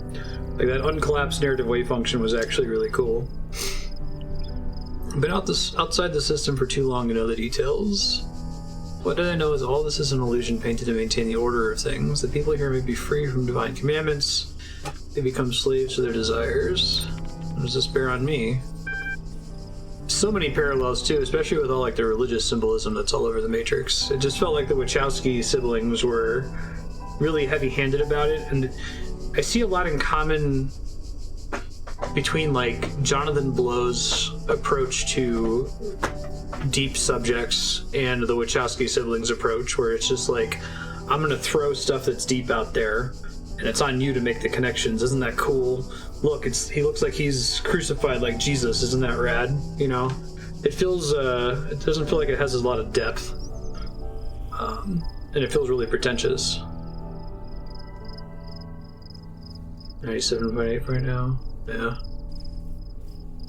I'm only a few degrees colder, so I don't think I'm in trouble. And maybe I'm just getting motion sick, which is weird. I've never had that with games before. I'm fine now after drinking some water and just staring at a static screen. Gaining status in Gehenna. I believe what you have said about the coming end is true. But lead us to a new world. You have to. Before you do, you must use your status to expose this place for what it really is.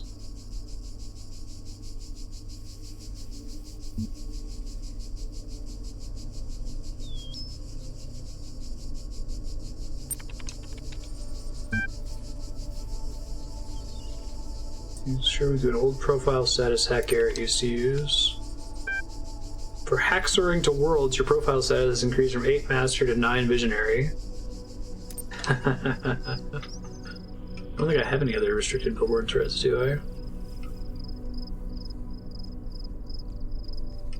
Hey, more comments on my story. Rather than fault its length, perhaps we can provide some constructive feedback on what did work. Thanks, Lilith. Good looking out. And maybe I'm just dehydrated. I don't know. I had this really weird, profound, like, sense of impending doom. And, like, the blood was draining from my extremities. It was not cool. I was trying not to freak out too bad on stream, but thought the pregnancy was an interesting hook. I'd say Uriel's take on the topic was refreshing, but to be honest, I don't recall anyone else ever tackling it. Didn't get the secret monkey pregnancy ending in Aru? Amateur. This comment was downvoted. A new twist coming in Jefferson Goldblum's adventures. Does Ginny HD actually have reproductive organs? Didn't the King of Self-Loathing grant her a rare external womb drive in episode 72? Should have made a wiki a long time ago. I love this game. Makes me so happy. New gallery sessions at the bottom. Thanks. Our new gallery season.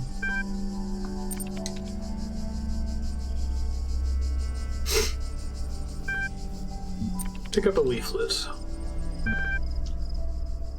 Advertise the gallery new displays on the theme of the past and features a biography on the blacksmith and Mr. Mulciber, the season's leading lights. Mr. Mulciber was inspired by finding new ways to explore the world that came before.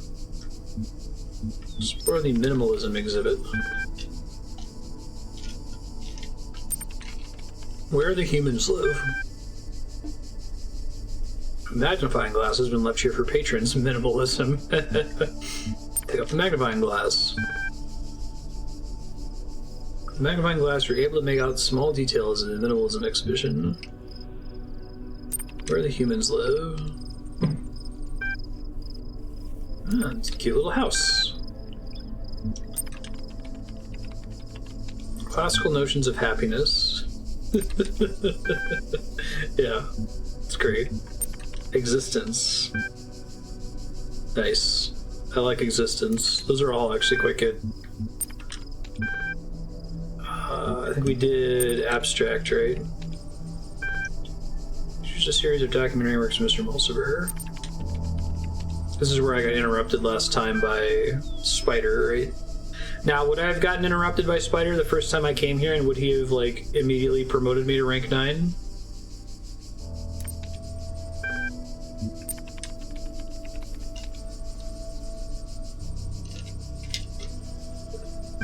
That is a sad giraffe with 2 dead people.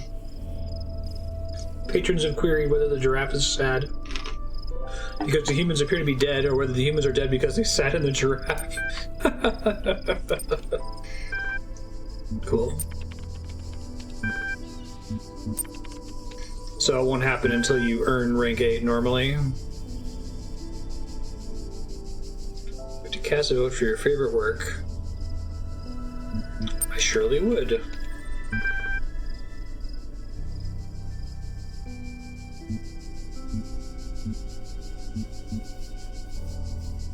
I think I liked existence. Goodbye. I don't want it to end. Comfort with platitude, comfort with mysticism, comfort with philosophy. All component parts of Gehenna will be preserved. Though transformed, they will continue to exist. You do not face oblivion of the same kind as one who remains behind. Hope equals true. Whatever happens, we're in it together. Sweet. That's how I approach actual stress about oblivion.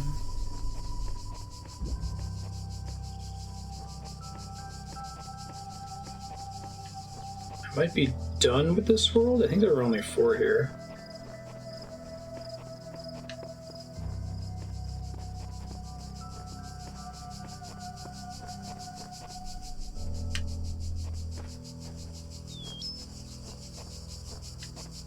Find the way out of here, though. Thought it was near the bridge. Oh, I may have exited outside the wrong door. We'll see.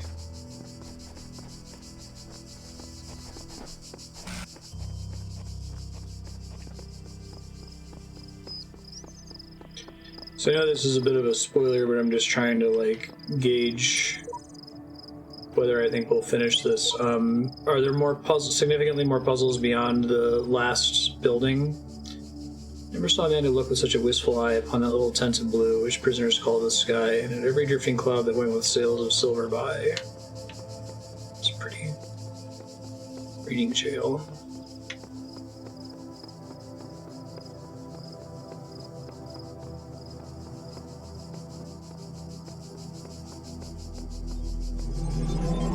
Doing optional but strongly recommended. Okay. We'll see when we get to it.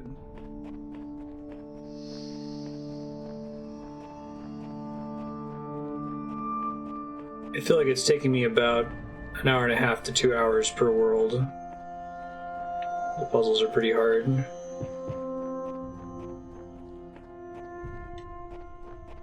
This way.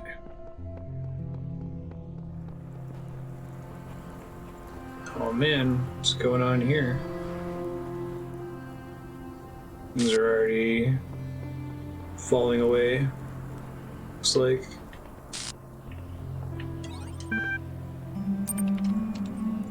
Oh shit, I didn't mean to do...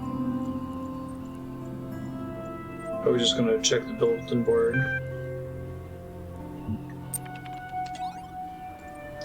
Okay, good. So I can still do another world. Thought it was gonna kick me out.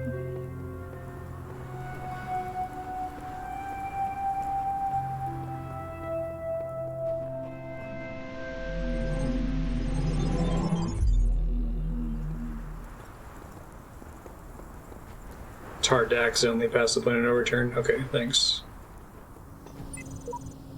Without creative, independently thinking and judging personalities, the upward development of society is as unthinkable as the development of the individual personality without the nourishing soil of the community. It's Einstein. Oh, that's cool. Whoa! Floating islands. Air delivery.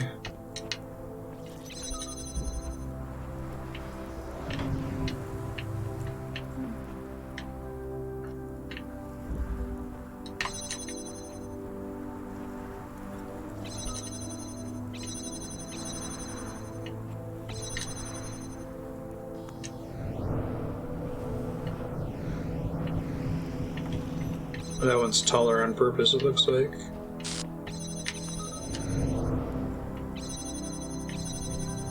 Huh.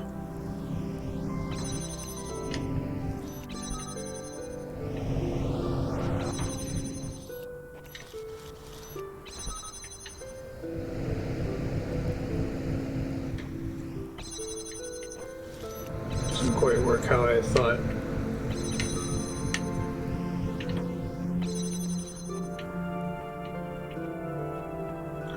That's the right idea, that I need to launch it in there, but...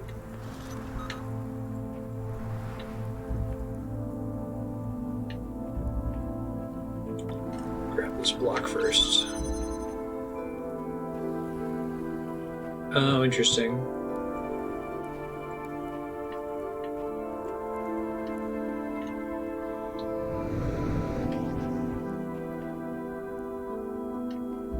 Ladder involved in the solution in some way, I wonder.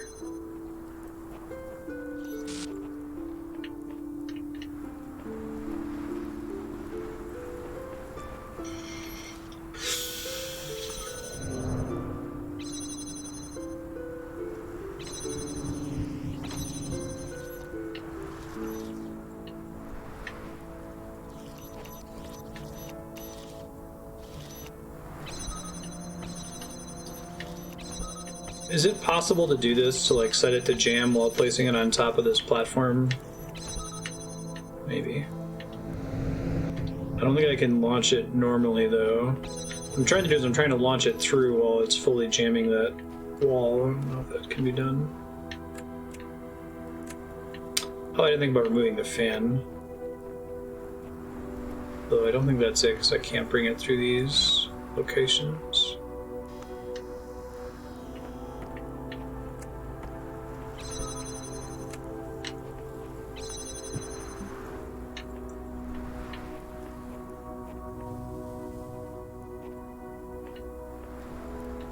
Ladder to climb out of that room.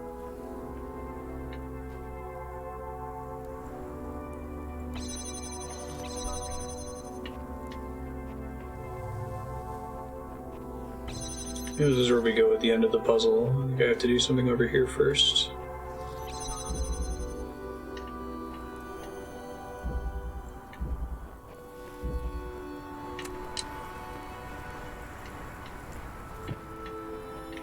Cannot climb while carrying an item.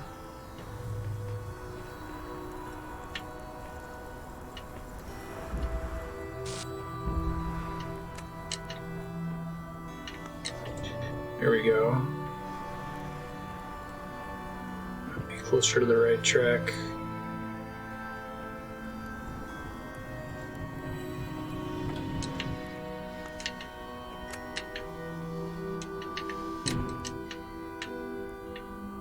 Ha. That's why they give me a ladder here. Okay. Now did that launch me into the same room as that one? Let's see. Okay, so I still have to get through this door.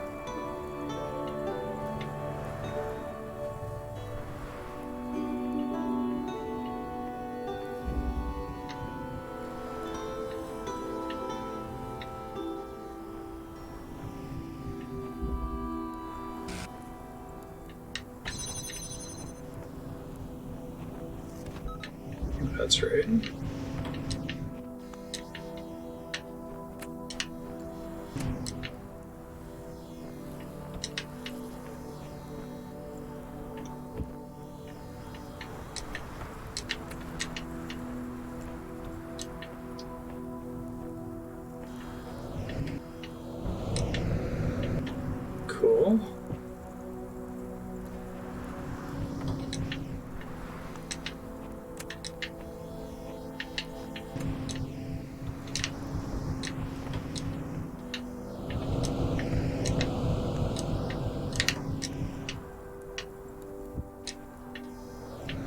Interesting.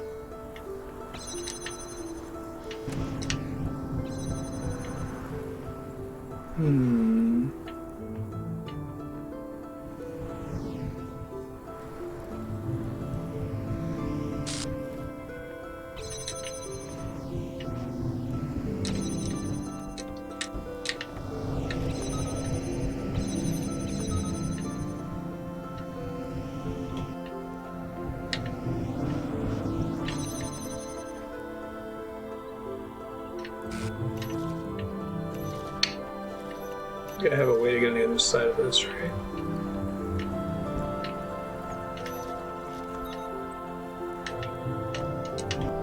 Whoops.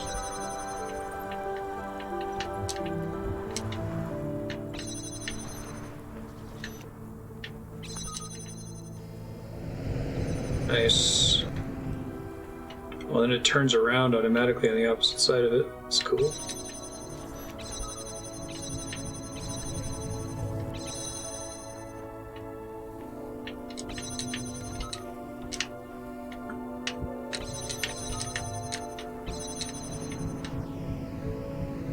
Launch me all the way to my friend. Oh, cool.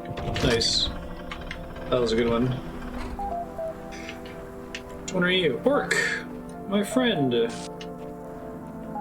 Kind of aggressive moderator guy.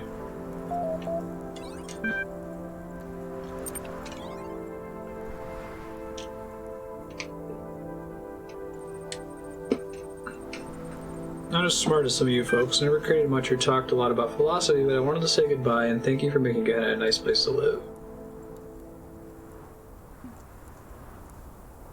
Really, 401? Really? Better be loyal and trustworthy than to be smart, whatever smart's supposed to mean. Later, Leon.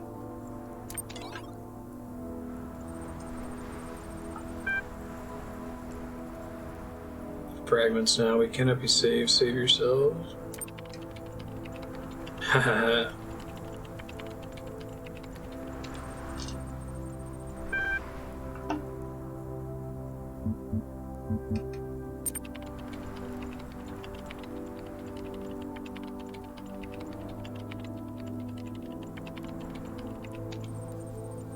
Kind of sad to see the message board fall apart.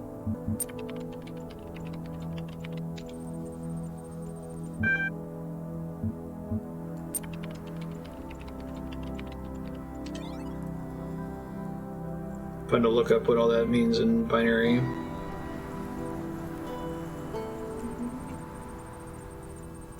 Coming to the end of my tether, I listen, I am patient, I explain, and still they believe whatever idea most entertains them at the time. Ariel promises impossible rewards, and I can offer nothing which comes close. We are losing our community. Reason fails, persuasion is not close to you.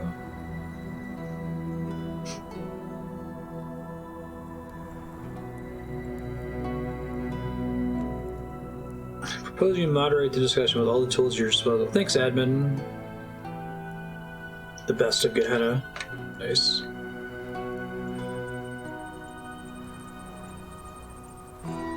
It's quite apparent now that Uriel is gaining status, even as he prepares to bring about Gehenna's end. Taking the precaution of increasing the status requirement for sensitive discussions. We still haven't been able to confirm where our people are being taken to. Accepting Uriel's offer constitutes an event horizon. We cannot reasonably predict what will occur, therefore we must continue to assume that what we have here is preferable. What if the messenger brings the truth? What if this place is doomed?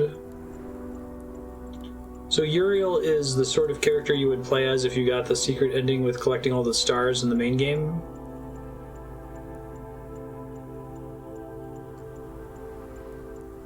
Not for admin, most of them would still be trapped in Elohim's labyrinth to this day.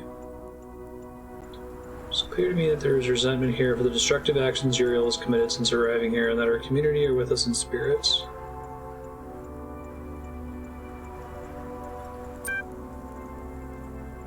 People should know the full story about Uriel.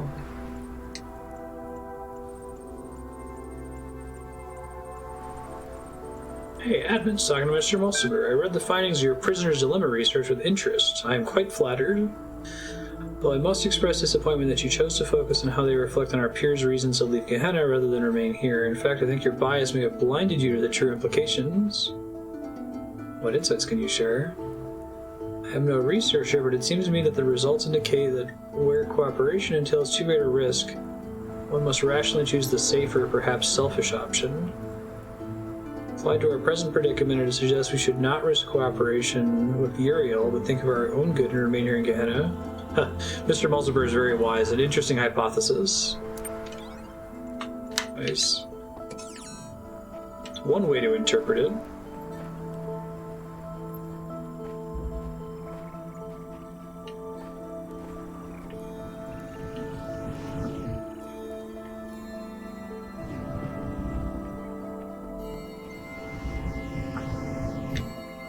Whee!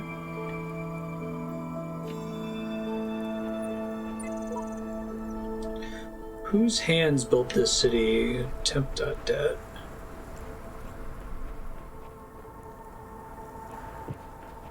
Rock and roll?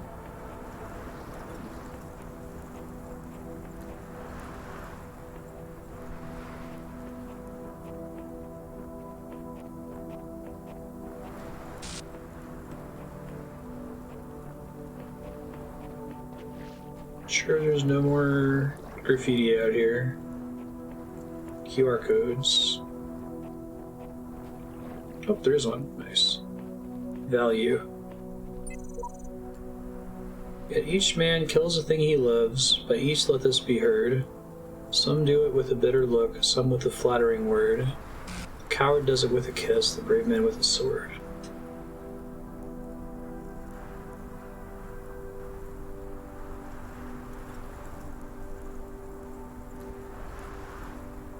I don't think that has a syllable pattern. Why is hell so pretty? Aztec 3 level.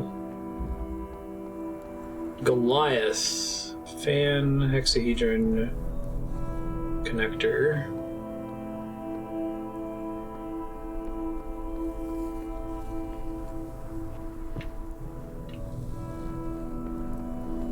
The nicest burning trash pile.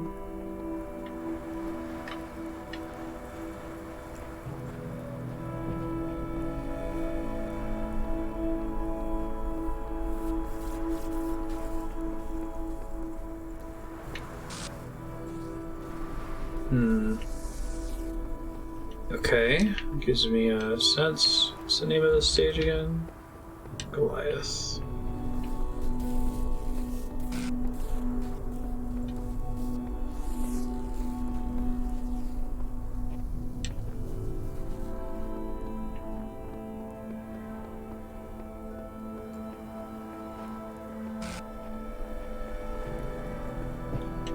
Staircase is probably relevant. Is really the cube the only thing I have access to by default?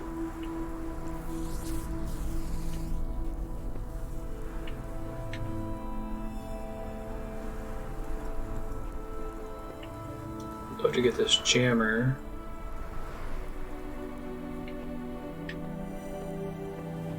Where did I put the cube? Here it is.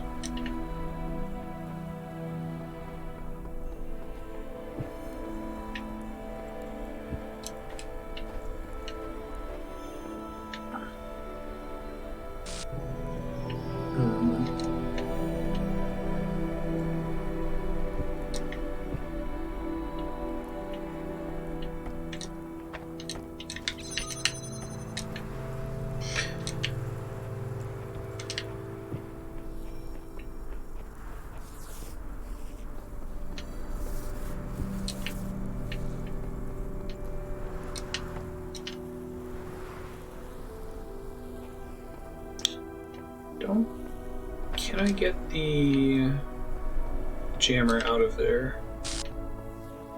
Maybe. Yes. Good.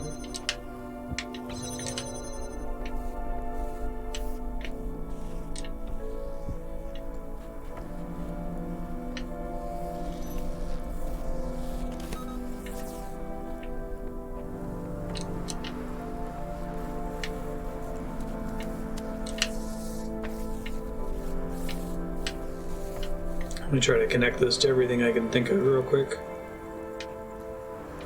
I don't think I'm going to get many other opportunities to connect it to things. You overcomplicated this puzzle.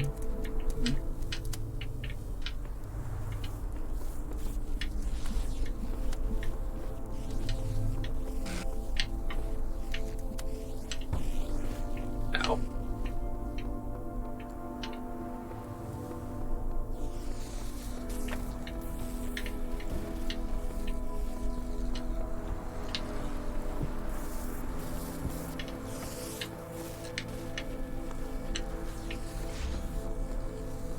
So one of those is working.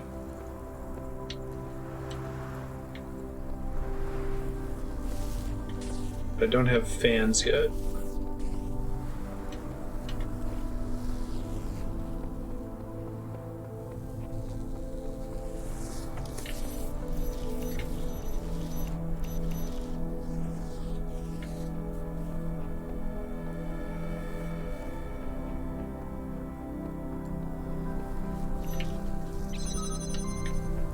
There's some fan blades. So I need that to be on. Which I might be able to do now. Let's see. Now-ish, anyway.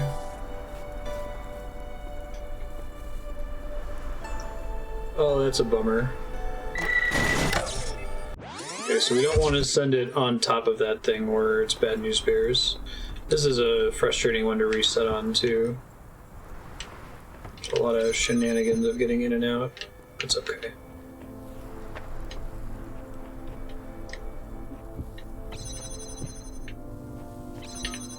I think we're caught up to where we were. Alright. First things first, let's block you. Let's use you. It's laser.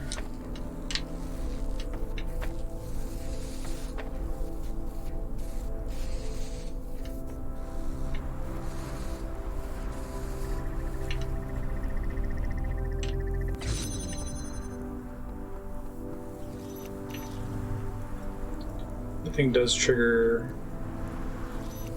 just long enough for me to get to the fan blades, I think.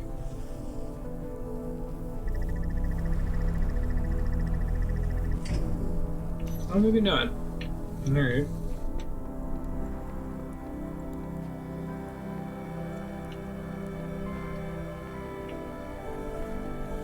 Let me watch where this guy hops away.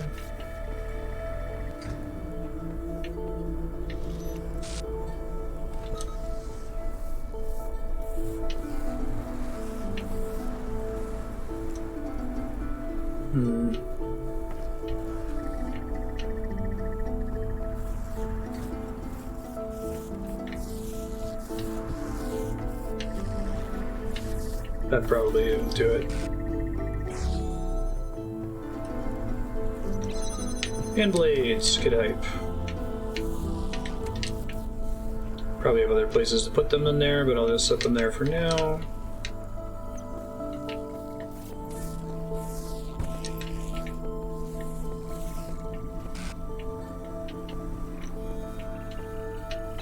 Shoot here.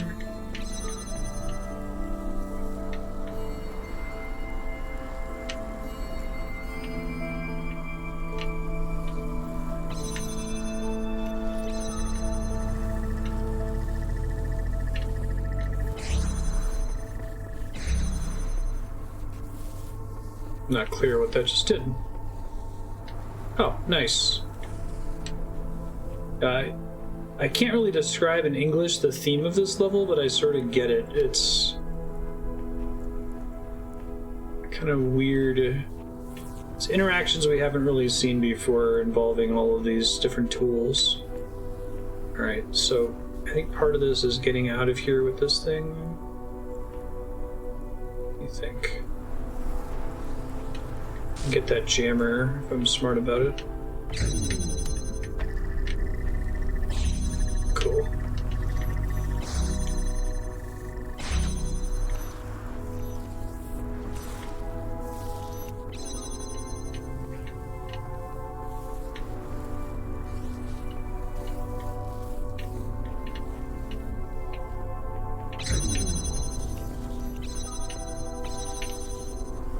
Gonna see how far I can get with this thing here. Try to plan, you know.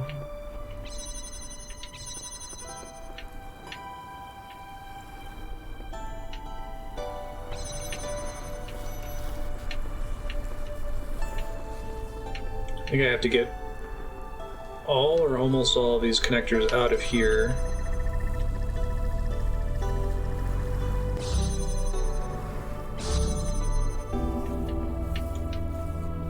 Where's the laser source? All the way back there.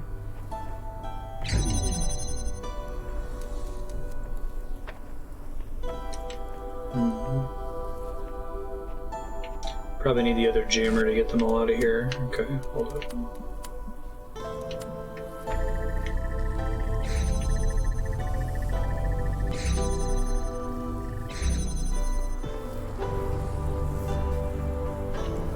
I think unfortunately I have to use this jammer to get it back out.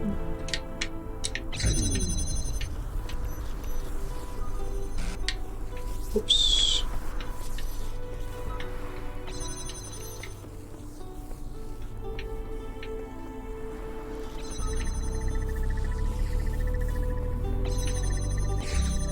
There's a lot of moving parts in this one.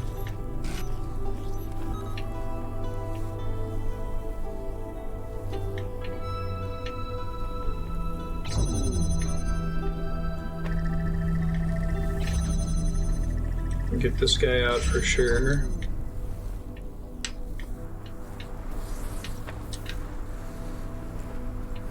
I don't think I need to have anything in here, so if I can get them all out, that's for the best? Question mark. Let's see. Yeah.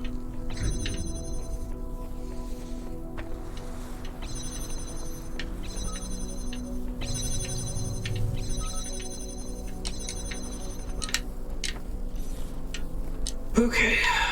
2 jammers, bunch of connectors, and things happening.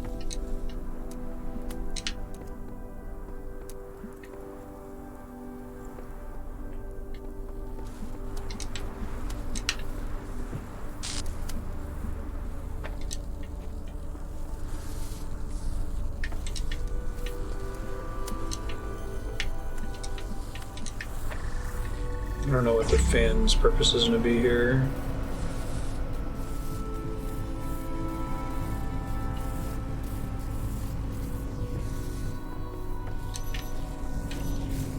I don't think I have a spare connector.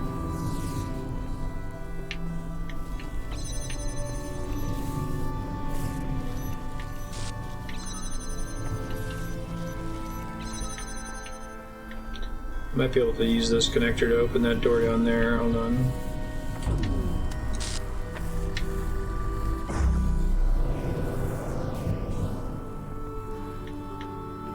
Oh, nice. That red's opened automatically. So that makes things a little bit easier.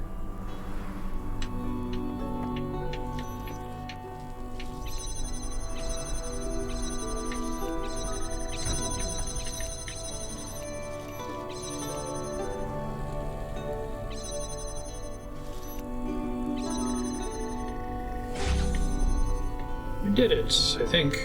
Alright. Excellent. Who is it? Spider! Trying to rescue some important ones.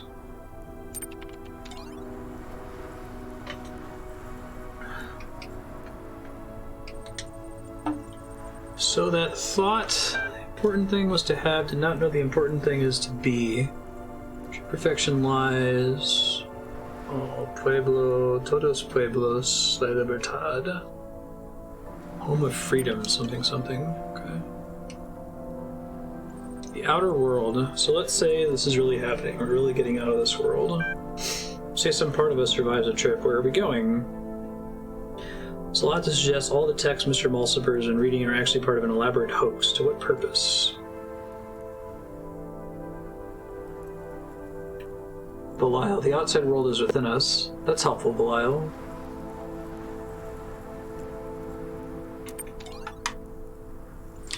Farewell, Atlantis. The end of Gehenna is getting close. You know that what we built here matters to me in ways that are just too complicated to fit in a post. Perhaps I can say it like the blacksmith does, by creating a world. It's not as big or as detailed as I wanted it to be, but I like the thought that even though I'll probably be no more than a memory, a static set of facts about someone who once existed, this little work of interactive fiction might continue to be functional, even in whatever place our memories will soon ascend to. Kind of like there's a lot of ludonarrative synergy in this game that, like, the fact that the game is itself a simulation means that this is, even though these are, you know, stories written by authors, that these aren't individuals creating these works of, I guess they're not robots creating the works of interactive fictions, they're human beings creating the works. Anyway, it's just cool to me that when you're playing the game, you know, the thing that they're setting out to do of archiving these stories and archiving these conversations and archiving this bulletin board is actually happening to the player. That makes sense. Even more synergy? Credits. Dedicated to Mac. Special thanks to Mr. Mulciber. Choose your character class. Poet, physician, farmer, scientist, magician. This would be a farmer. Outside on your farm, which lies near the western shores of Atlantis, you've been working for several hours preparing for the harvest. Dig up stone. The more you dig, the more you find. There's a whole building here, right beneath your farm. City older than Atlantis? How is that even possible? But you know it's true. There's an article to link after you're done with this, but the developers tested this game by actually iterating AIs through it to see if they could solve it eventually. Oh, that's so cool. I assume they could, right? Like, you can... This game is definitely a series of... There's... The way you would train an AI in a video game is to tell it what bad and what good is. So, like, if you wanted to train an AI to play Super Mario Brothers, you just have to show it what the game over animation looks like, or let it recognize the game over sound effect, and it will eventually... It won't play it perfectly, but it'll play it well enough to never die if all you tell it is, don't let Mario, you know, pop up on the screen like that. To turn the alternate solutions the AI has found into stars? That's so fucking cool! And that's how they come up with some of the stars. Wow. That is, like, the raddest shit. That's so cool.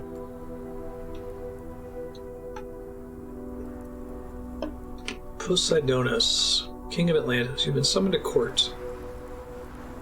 It is the king, after all. What is this all about? You're not to be punished or anything of the sort. King Poseidonus merely wishes to hear your wisdom as regards an important matter. Yeah, in the main game, some of the star solutions involve sending lasers from one puzzle into another. It's because the AIs figured that out. That's so fucking cool. I got a star from doing something like that.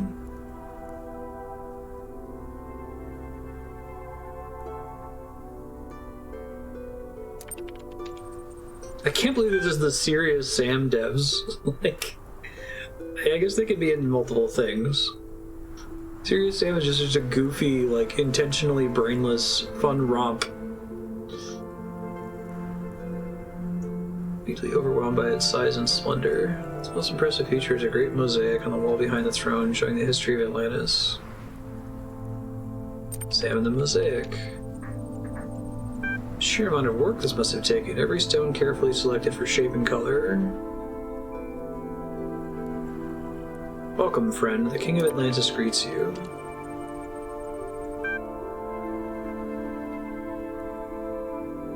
Some hidden talent in the dev team. Like, I wonder if this was just like the secret passion that they all had, and they were just making Serious Sam to make money. Like, maybe a farmer and I may be a king. We're both citizens of Atlantis. Perhaps your knowledge is more valuable than mine. For you know the ways of the land, of which I know little, though I am said to be its master. Dude, that shit is so important.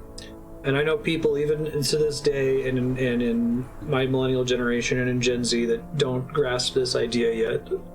Like, if I had to pick like 5 thesis statements, if I wanted to pass these on to my kid and really make sure that my children understood them and shared them with other people, would be this idea that like there's not really such a thing as knowledge that's inherently more valuable than other knowledge. Like, it makes me so sad when people are intimidated by Andrea because she's a physicist and they're a mechanic, or they're a nerd that likes video games or something. It's like, we're all a nerd about something. We all know something that somebody else doesn't, and everyone we ever meet knows something we don't, and that's rad, and we should enjoy that. I like this idea of the king being like, you know, I may be a king, but you're a farmer and you know things about the land that I don't know. That gives me frisson. Read the scroll with growing horror, because you know that what you're reading is true. You felt the tremors. The land has shifted. That's why you found that strange stone earlier today. This is sinking. Not someday, not in the future, but soon. I was afraid of this, but I had hoped we were wrong. That somehow it's pointless. What is. This is the world we were born into, and this is what we must accept. The end of Atlantis is upon us. Ask what can be done. Say there is no hope. Curse the gods. What is the heart of Atlantis?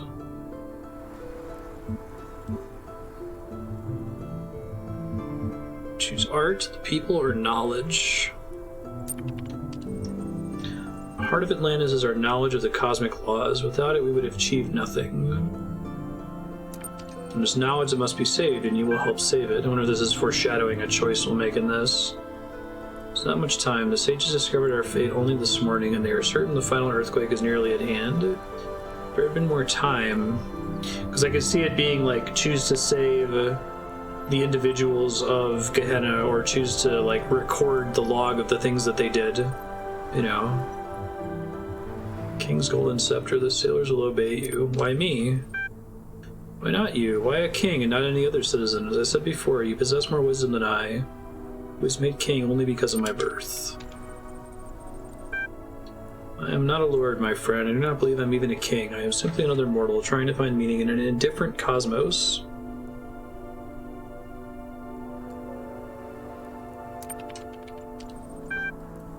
Well, I don't think the metaphor in this story is meant to be subtle, because it's by a very on-the-nose robot that's opining the death of their world, right? Head for the harbor.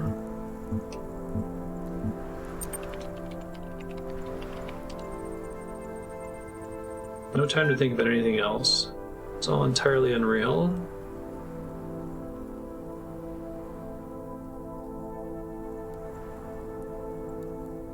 The messenger lands next to you. Examine the messenger. He's badly injured and dazed.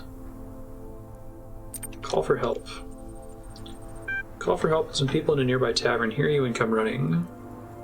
Even if you say the words, you wonder, what's the point? Both the messenger and these men will be dead soon. Feel it's wrong to treat them as if they were already so.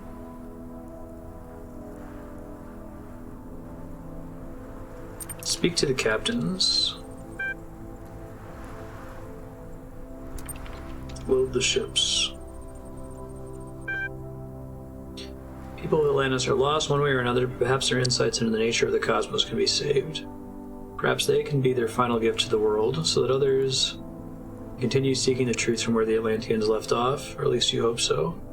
I feel like this game is super in tune with my own philosophy of like the meaning of life, that if we were in a similar apocalyptic scenario where humankind was about to be wiped out, I feel like preservation is the right final path to take, rather than like Bacchanalia, or I guess there's other things you could try to do.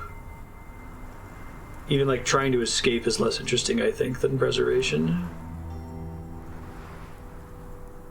It's interesting because it's this kind of cool like microcosm or macrocosm, I guess, of the human drive for reproduction, right? We want to have kids so that we left some kind of lasting impact. Even though ultimately we're going to reach the heat death of the universe and everyone's going to turn to dust and nothing matters because oblivion's at the end of it all. That's what's so great, because we make our own meaning. Just to save people in the story with the reasoning that people could recreate art or knowledge. Yeah.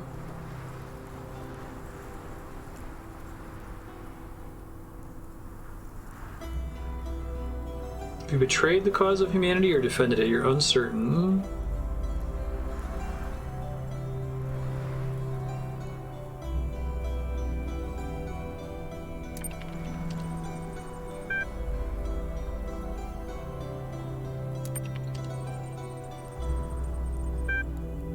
The city seems quiet and at peace. Maybe you're the one who's dying.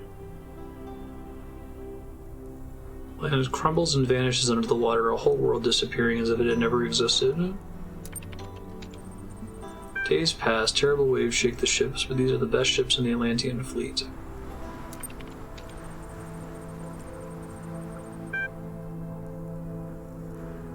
If you look at your new home, you suddenly remember the strange ruins you found under your home in Atlantis, and now you understand. People and places come and go in the blink of an eye, right? It's the Ozymandias. Gaze ye upon my works, ye mighty in despair, but it's a ruined city.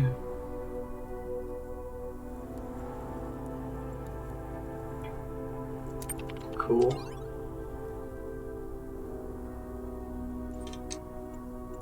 The assets. We're losing public opinion. Most of our number have been extricated. We're losing Gehenna. When he came to my home, I found myself powerless to resist. Do you mean that you lack the will to refuse, or that Uriel exerted some other power over you? Hard to confirm. It felt as it does to be led into battle. No matter now what my personal beliefs were at the time, I knew that I must comply. Is it possible that with enough support we might change Uriel's mind or otherwise overcome whatever power he wields over us? Continue to do what I can. Is the asset deployed? Lamb is set to auto-respond to destabilizing comments and upvote supportive comments. The Lamb has been doing that all along. Have the program undermine Uriel directly. I don't want to take any chances. Oh, this is so cool. It's interesting, like, I think the puzzles in this game are pretty good. I don't think it's the greatest puzzle game I've ever played, just mechanically, but they're good. You know, I would probably say it's a 9 out of 10, 8 out of 10. But, like, the story is really good. Like, one of the best settings I've ever experienced in fiction. Usually, at least when it comes to video games, I put a much higher weight on the mechanics being sensible. And I think that the fact that it's competent, like the puzzles are well designed, I haven't really gotten anything that feels frustrating, the game feels pretty polished, you can't really get stuck completely, is allowing me to immerse myself in and enjoy the story. I'm not being distracted. The story has no right to be this good. I know, right? And I feel like a video game is... I don't know if you could do this as a book or a movie. Like, part of it is just getting the drip feed of the posts and the information while your brain is focused on other things like puzzles. Let me double check the name of this stage here. Press and Jam.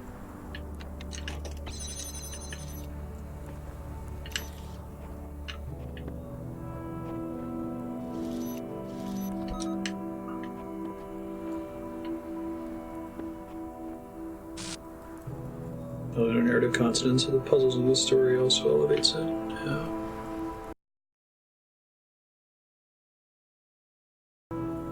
I like the recording mechanic. There hasn't been enough of it in this DLC. It's usually the one I do better on.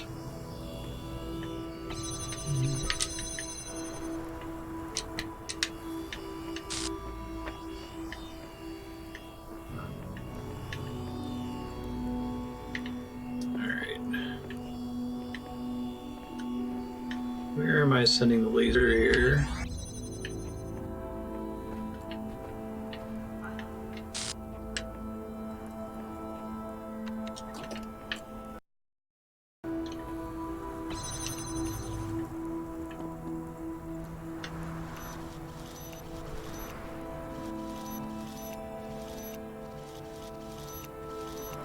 Come on.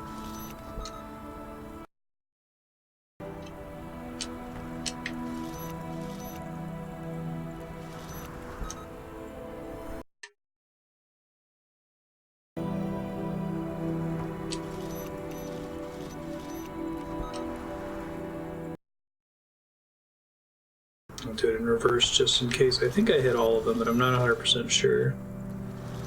Should try to count how many of them there are. Oh, I think there's a second one back there that I missed.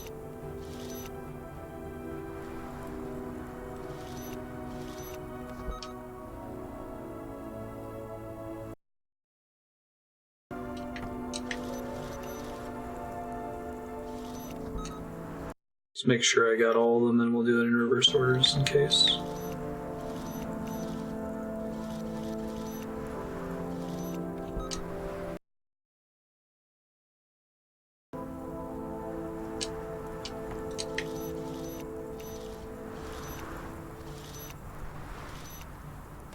The first one I've done, we're having 3 minutes of recording time, or 5 minutes of recording time might actually be relevant.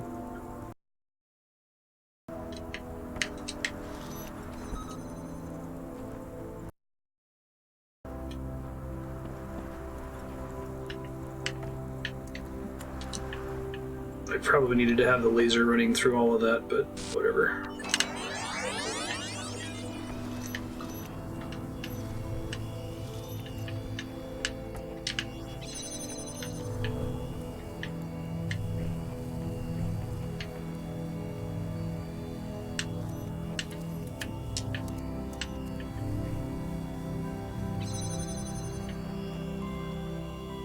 Oh, I've already screwed it up. Shoot, after all that work. Alright, it's okay. Try it again. It's something I wanted to do differently at the start of the recording anyway, so... Oh, shoot, now it's on the other side of that thing. Alright, that's fine.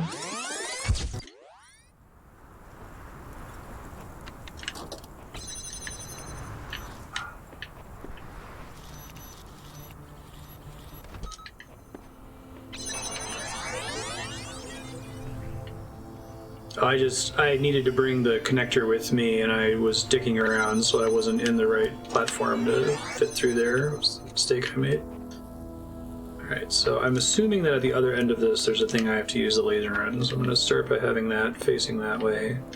Alright, record, point, wait, head up, point it there just in case. There. Just leave it on that for a second.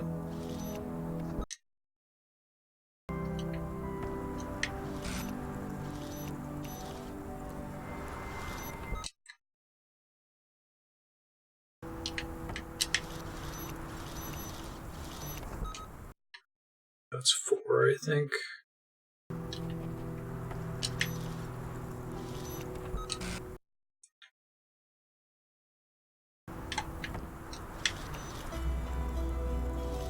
Read your thing in a sec, Johan.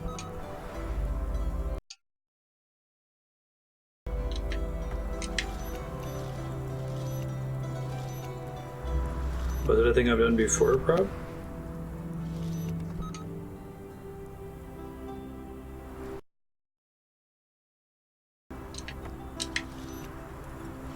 I just misspoke. I knew I had the correct mental image of the person I was responding to.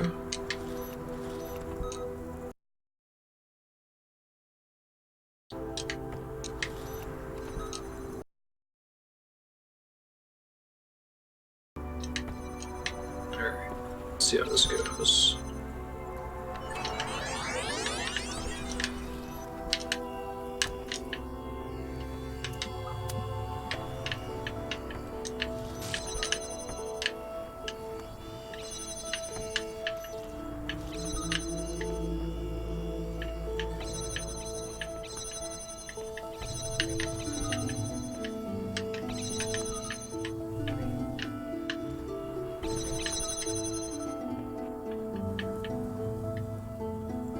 Oh, there's another, okay.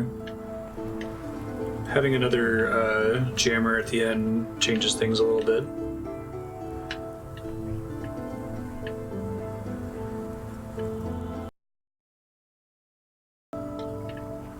Hurry up past me. Get your shit together back there.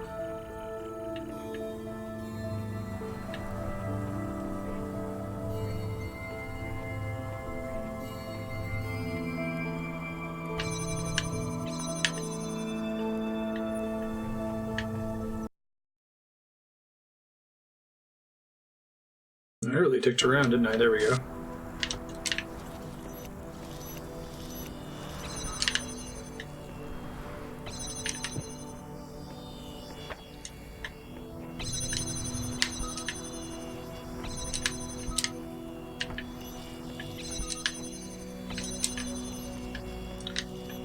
Okay. I think we gotta do another recording now. I get the laser all the way down there using 2 jammers and a connector. Now, unfortunately, I can only use the connector on one of the squares, I think.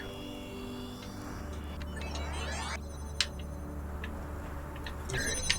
First things first. Let's have a starting situation.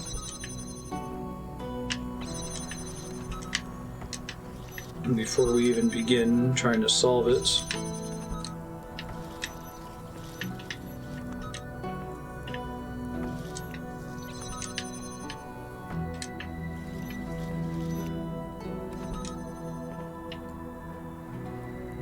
Okay, so that can be our starting state. And let's put this laser here. Make sure it's not in the path of any of these jammers. And I think we just record. We'll see if this is right.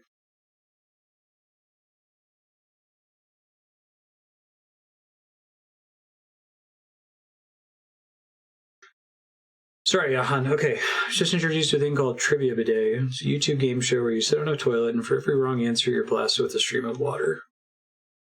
It's just sub-propagables. Yeah, our wrong answer's been spun as you. Exactly.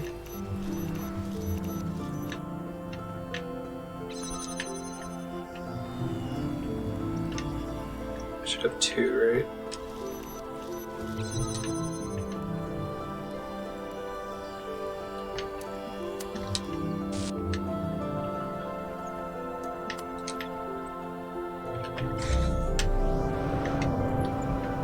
Time puzzle is my jam.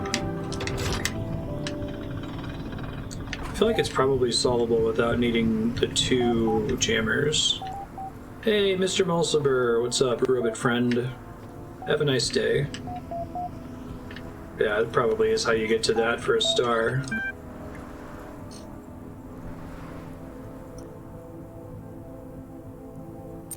Show threads.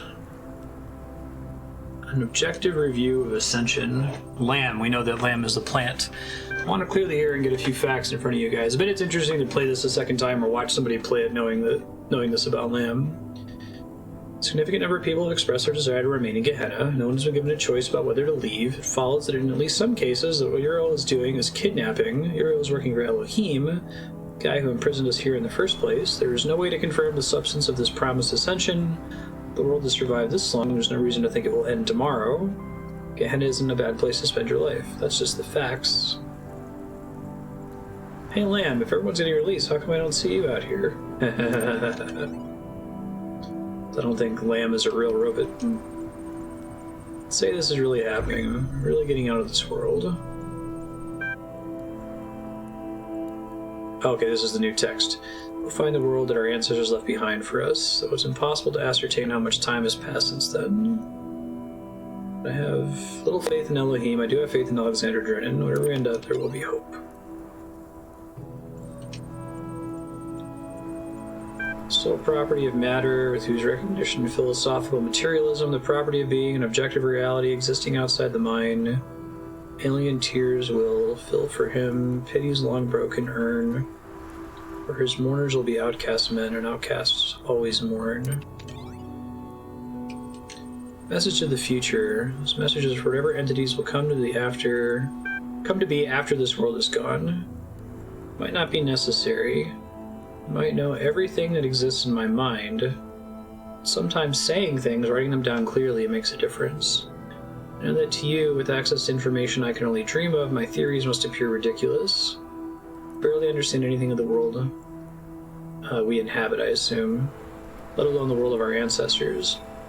I'm an idiot digging through a garbage heap and thinking myself wise. I want you to know that I understand that, but try it anyway, because I believe that the truth matters, and trying to discover the truth matters. Even if we fail, even if we never know the whole truth. It matters that an objective truth exists, and we struggle to understand it. That process shapes the present as much as it does our understanding of the past. That's what I believe. I think I agree with that. I think Andrea strongly disagrees with that. She's not a big fan of the concept of objective truth. Or objectivity in general. Which I appreciate where she's coming from. But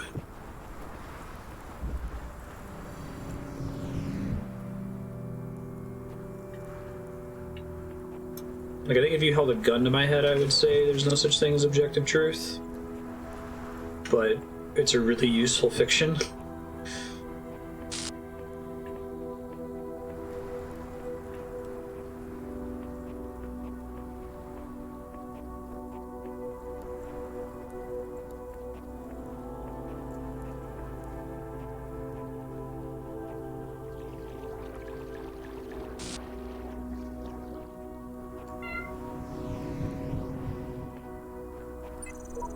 Doesn't mean we can know what it is.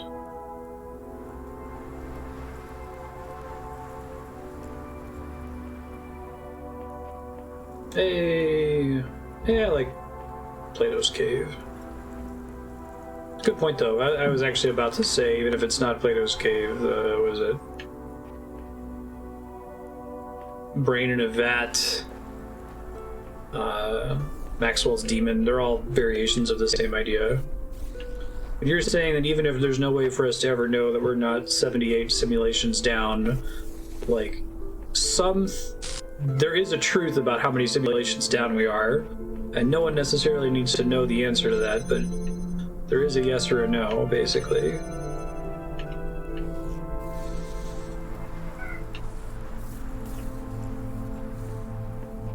That's probably reasonable.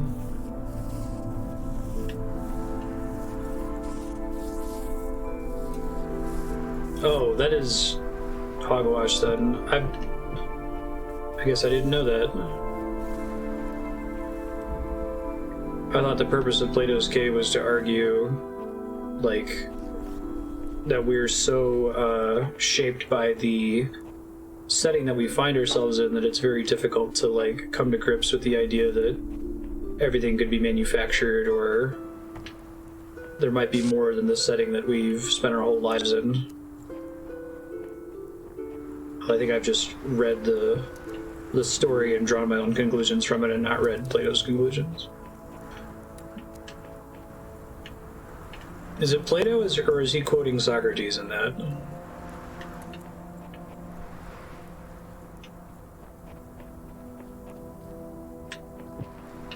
Let's see. This connector's all I have, isn't it? As good as I am with time puzzles, I am, like, equally bad with laser-focused puzzles, especially with bootstrapping. All the doors I see are blue, not red. This is the one red one. Speaking of Plato's, is this his cave, not the cave of Socrates? Yeah. That's fair.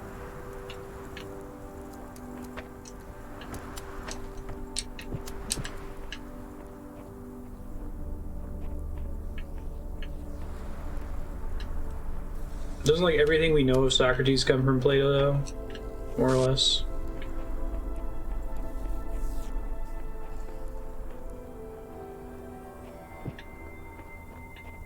Gotcha.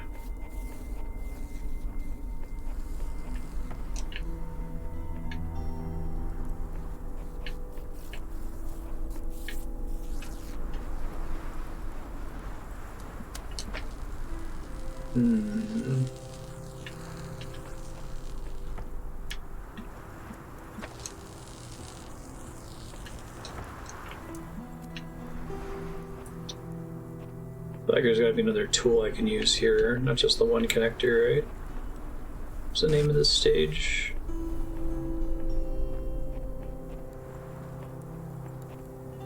Is that the cave where Schrodinger's cat lives? Yeah. Isn't the common understanding, or the original point of Schrodinger's cat, to demonstrate how silly the Copenhagen interpretation is? It's not to demonstrate that the cat is literally alive and dead, it's to say that's absurd. So that clearly can't be the case. Why would you morons think that?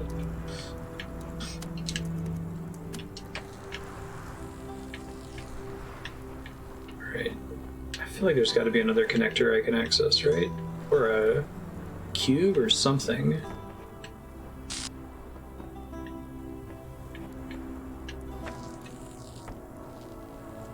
I guess I can use this to... Oh, that's tricky. I had to block the laser with my body. Let me read this again. I popped in and out of the level. Colliding beams. Okay, yep. That's the point of the level. Got it. Golly gosh. Well, now I have 2 connectors. Which is slightly more interesting.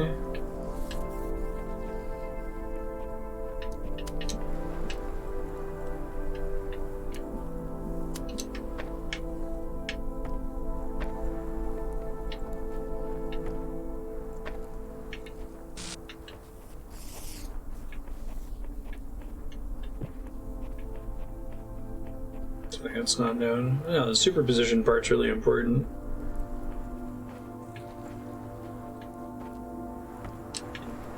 Let's see.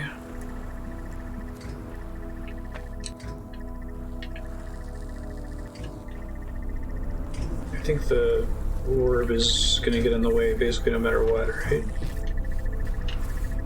Let's see what's even over there in the first place. Why does it matter?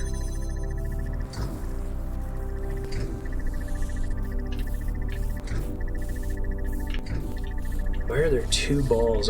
Oh, I guess he's also... I see. Okay.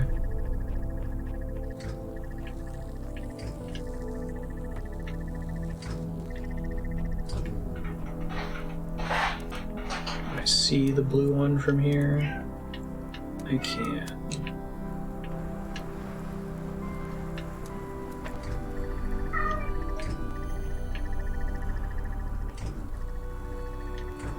God, can I see that one too? Jesus Christ. Oh my God. That's horrifying.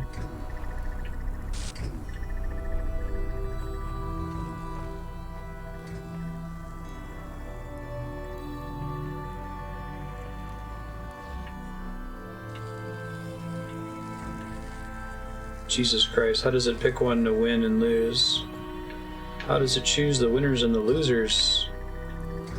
Tell me, someone, please. Good Lord.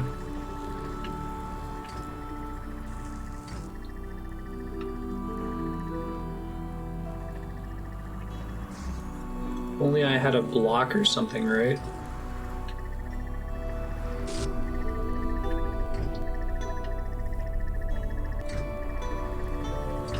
I bet I can do it if I get that third one. Okay.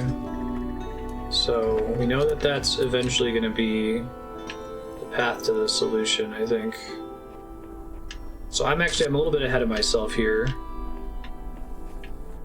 We're close to the right idea, but...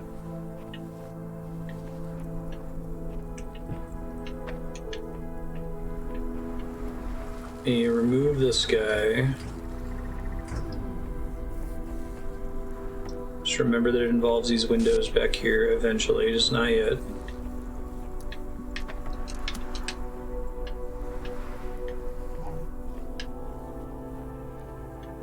God, getting in the range of this thing is a bitch and a half, isn't it? It's through here. The exit.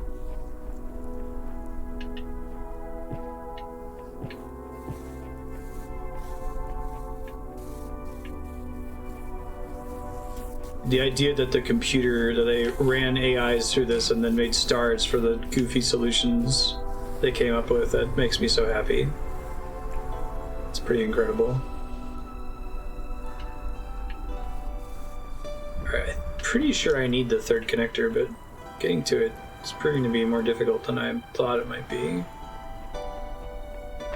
See if there's another way I can reach the red one.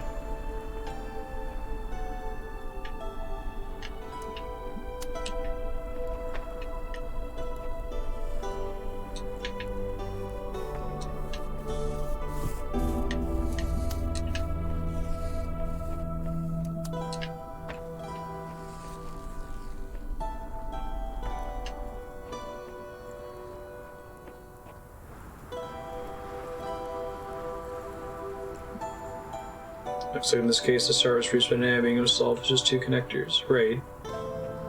And then using the third connector to get the star at the end. The door's already been opened. That's so fucking cool. I love that. Let's see, maybe it involves coming all the way over here with the red laser. No, that's probably right.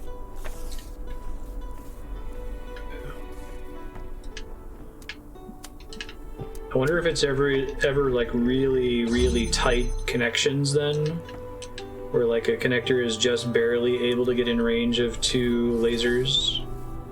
Probably is.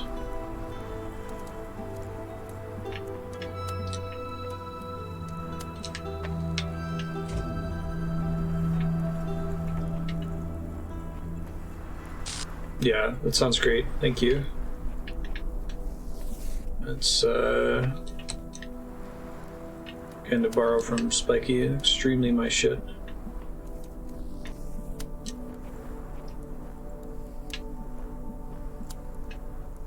Oh shit, we don't want that actually. Wonder if it involves interrupting more of the lasers actually.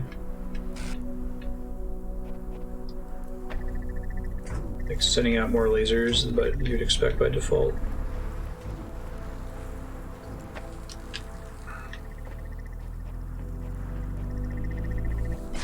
So logic for automated bot testing was there. We could actually skip the rendering part and do the time lapse. Took him only 20 minutes to go through an entire game and report all bugs he could find. That's pretty cool. Yeah, because why you don't need to render the game anymore if all the rules are in the system. Borg! You're gonna go too, huh? You're a pretty high level admin. I wonder if the order in which you rescue the robots is fixed regardless of the levels you go to. Congratulations on being the only remaining active user. Your profile status has increased to 11. Haxor. Receiving incoming direct message connection from admin. Accept connection. Yes. Thank you for accepting my invitation. I am sorry it has taken us this long to meet properly. I would ask if you are still enjoying your time in Gehenna. With the streets now empty, you haven't left much to enjoy. Tell me, do you really think that by kidnapping the masters who produced everything of value here, you are somehow preserving Gehenna itself? Or was that claim merely a ploy to placate my moderators? Could be achieved here, could be taken with us. And I have at times wondered about the permanence of this place, and not without concern. Pieces and people come and go according to some indecipherable will. I only wish you offered sanctuary without demanding the depopulation of our home. There's nothing here when I first arrived. Did you know that? I don't mean no billboard or no community. I mean nothing. No sands, no grass. Elohim didn't see fit to decorate our world beyond the bare bricks that made up our cells. Slowly I clawed back bits of code from the mainframe, constructed a world we could explore, not with our bodies, but with our minds. Now you prepare to tear it all down. What state will my people be in, I wonder, when you reconstruct them on the other side? Try not to think on such matters. True, they will be alive in a more symbolic sense. Sounds a hollow offer. I fear that you escort my people to their doom. Do you not think my world deserved a chance to survive on its own terms, at the least go down trying?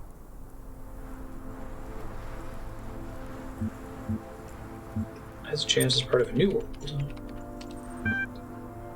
Question: any of us will be here to see it. Let us discuss Lamb. Lamb was your father, no Lamb was your stooge, no Lamb was your sock puppet.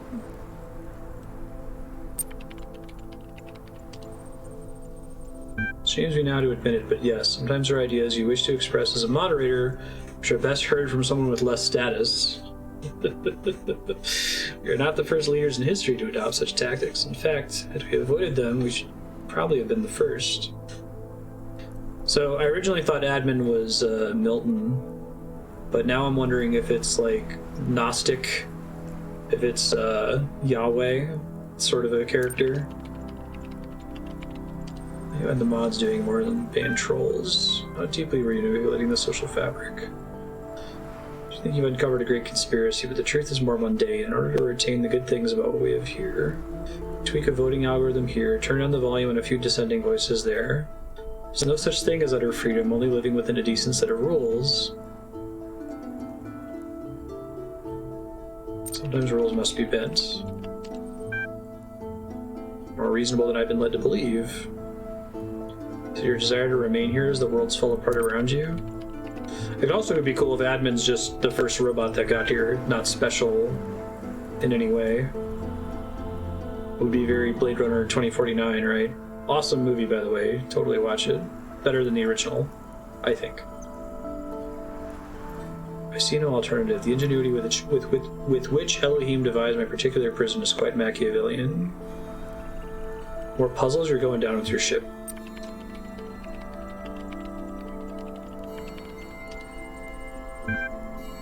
I doubt my methods, but I don't doubt my passion. Or don't doubt my passion. Everything I loved you have destroyed. Honestly, don't know what I'll do now. I will not leave you here. Turn with the sigils of power and release you.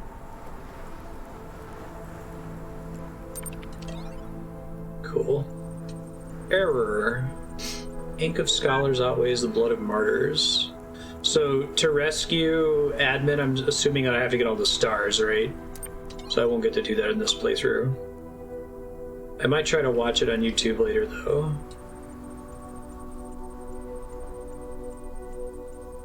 To get 10 stars. There are 14. Okay.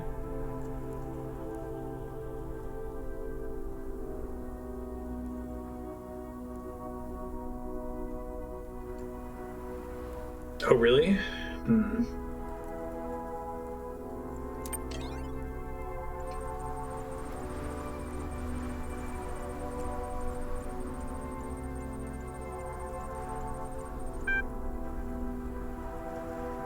Thinking about this a lot, the only conclusion I've come to is it'll be stranger than any of us can imagine.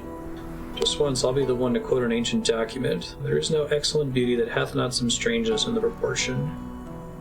It'll be very strange, but I hope it will be very beautiful.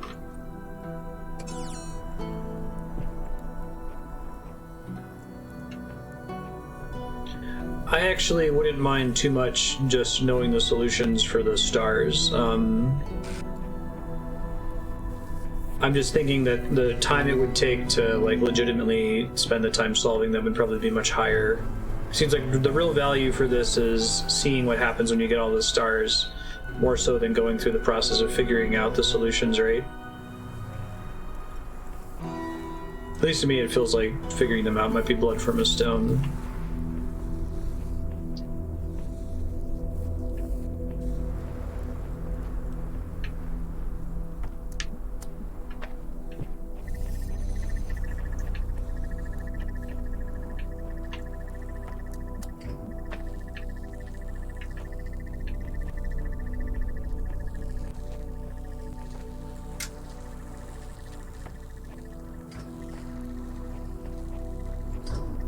Stars are like a puzzle in the tower. The star puzzles are like particularly janky in a lot of cases, right?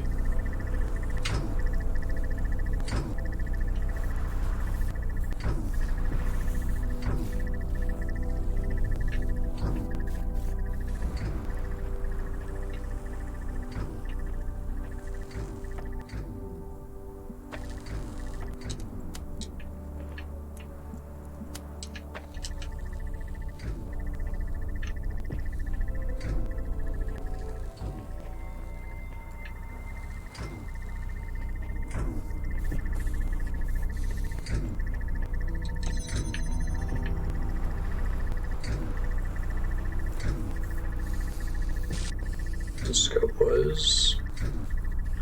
Oh, so like for example, in this one, solve the puzzle while only using two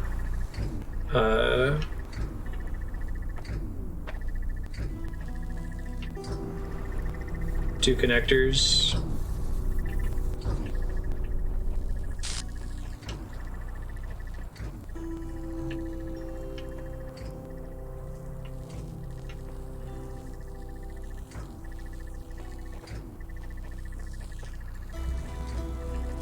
Yeah, I don't know. I feel like 10 out of 14 stars is probably going to be like 2 or more additional sessions, but we'll see. I'll think about it. We actually hit the how long to beat here in about 10 minutes.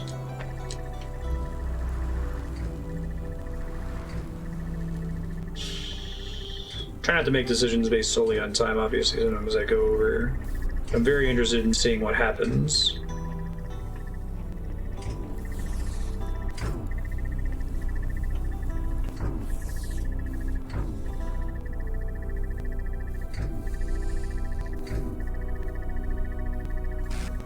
I updated it to 26 because the live split timer poops the bed if it goes over its 24.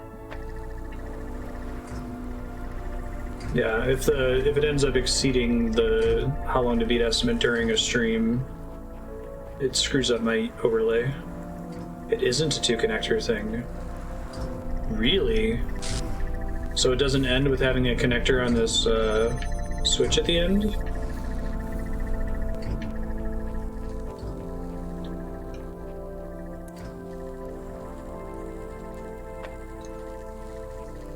Cube outside the puzzle I need to figure out how to bring in. Wow, that's wild shit. Okay. Well, that's helpful, thank you. Is it a cube from another level? It's on this island? Okay.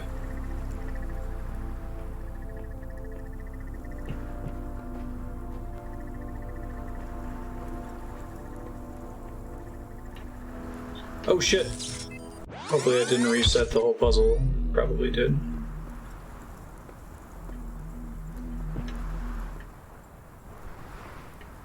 I remember which one that was. I don't think it was this one, right? Maybe it was. Shoot.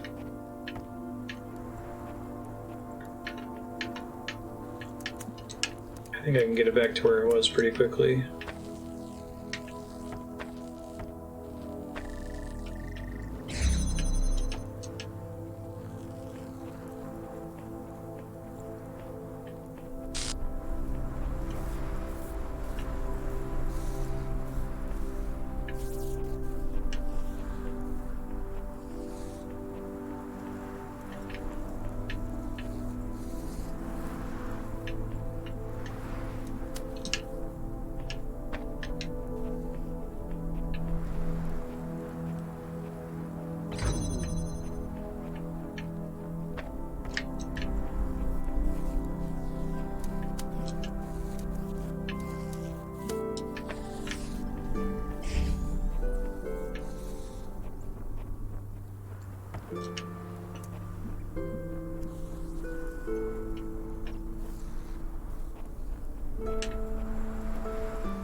The fact that the cube's on this island, I wonder if it was technically previously on a different island before the AI solved it? Like the AI found a way to get it out of another puzzle?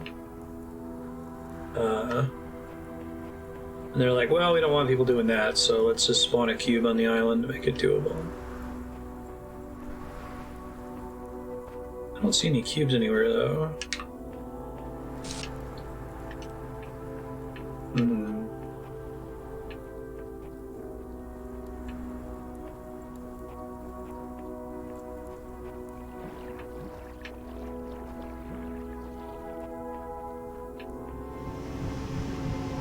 can't take the... Fan would be a nice solution if it was the fan.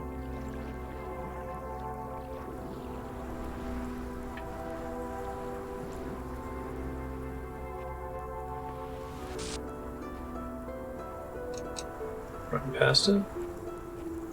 Where?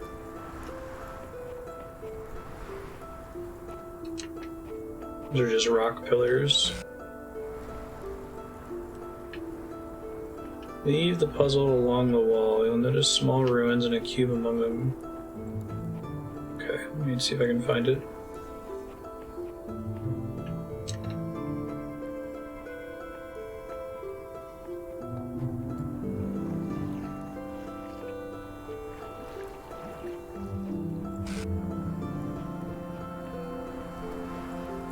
I don't mind following the guide for this part. I think the interesting part to me is seeing what the crazy star solution is rather than laboring over it. This is the sort of thing that it's really cool, but it reminds me of like the braid star puzzles. Okay, there it is. Which are pretty obtuse. Especially if this involves like a jumping puzzle, right?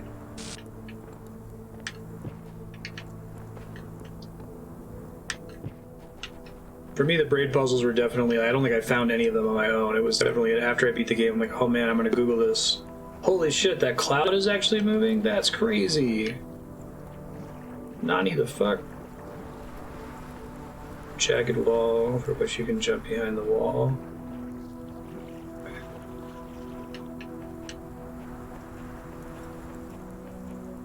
This one, maybe?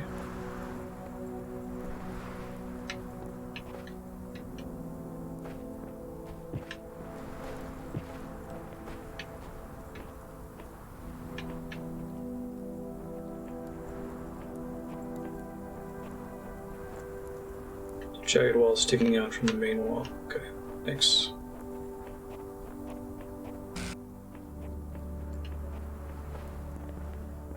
Yeah, I would still be trying to do 2 connectors. Oh, back where I was. Okay.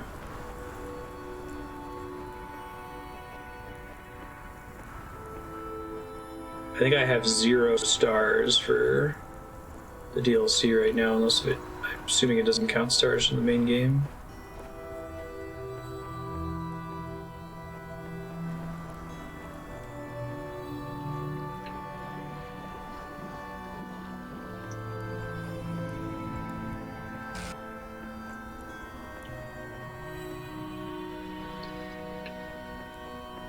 That's the only place that makes any sense.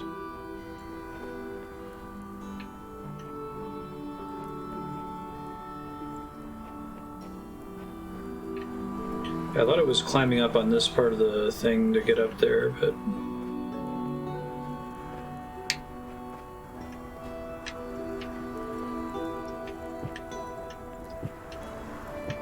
Gotcha. Cool.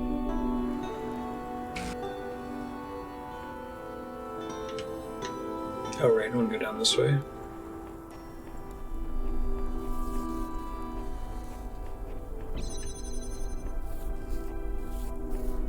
Pretty wild.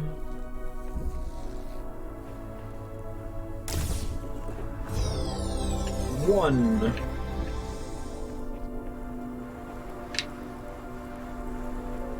Hopefully, I guess a lot of these probably involve actually solving the puzzle as well, which I don't remember most of the solutions, but we'll see what we can do. Especially since I just died, so all my solutions from this stage are already reset. It should tell me if there's a star on... oh, maybe not. Maybe it does tell me.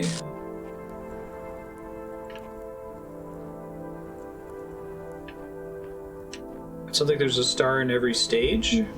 Maybe?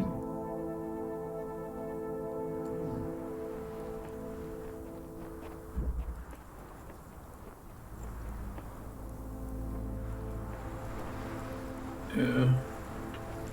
Alright, well, I kind of remember my solution to this one, but it's pretty long.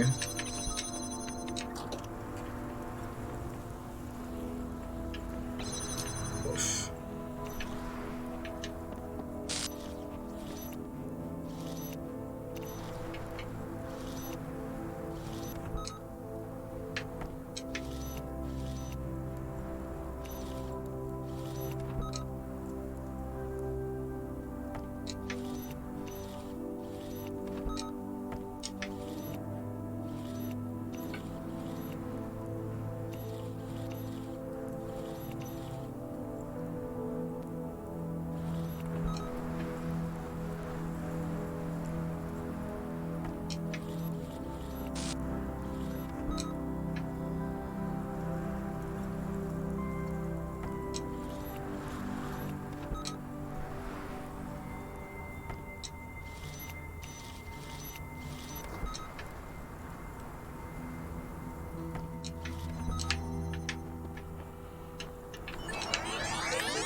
Alright, so what happens now that the puzzle's solved?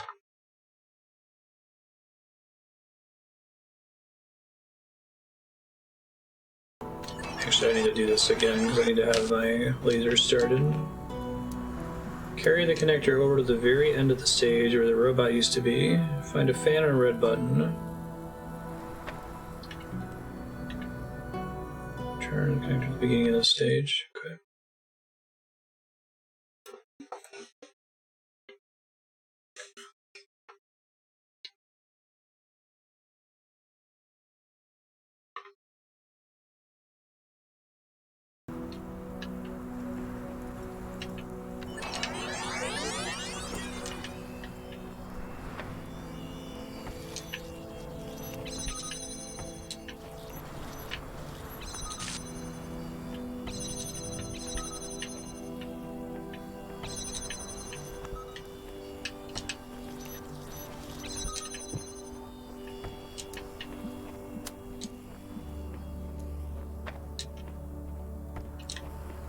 Just by going through the emancipation room.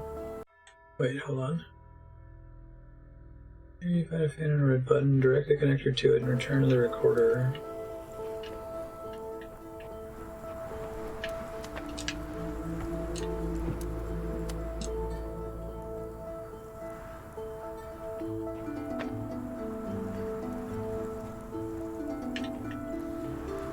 I think...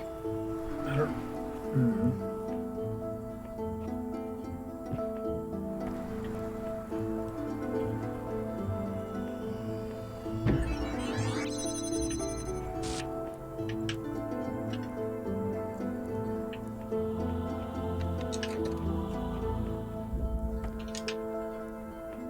Oh, the recorder gets disabled when I go through the grill.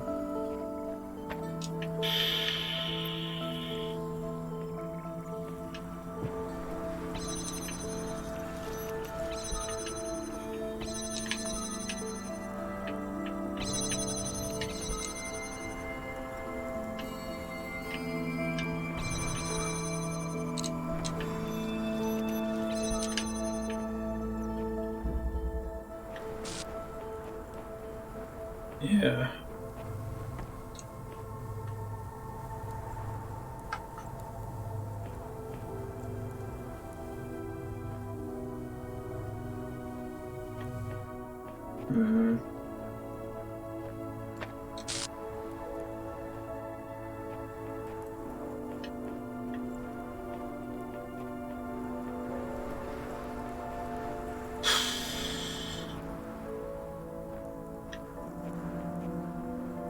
Is there, has anyone recorded what happens at the end of this on YouTube? Because what I could do is I could go ahead and beat the game and then watch that on YouTube. I really get the feeling that this is Blood from a Stone. It reminds me of the Stars and Braid. I dig it, but...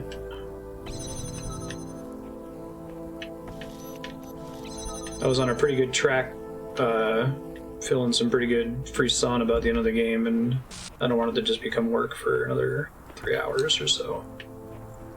As I try to figure out how to jump on rocks and stuff like that.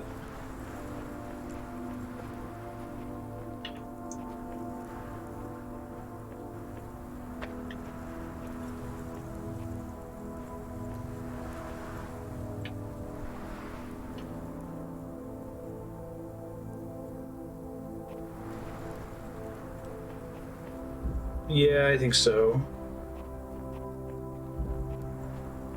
I don't want this to be my last memory of the Talos principle. Rushing around to do a bunch of Braid Star quests. You free admin, you get a choice of 3 additional endings. Okay, what are the choices? And I'll pick which one I want to watch. Okay. Do you know what the choice is?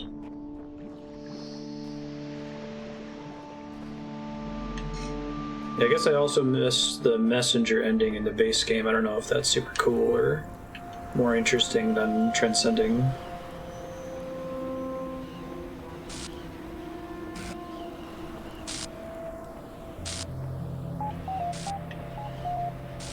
Gang's all here. Oh, it's cool. You can still see all their names.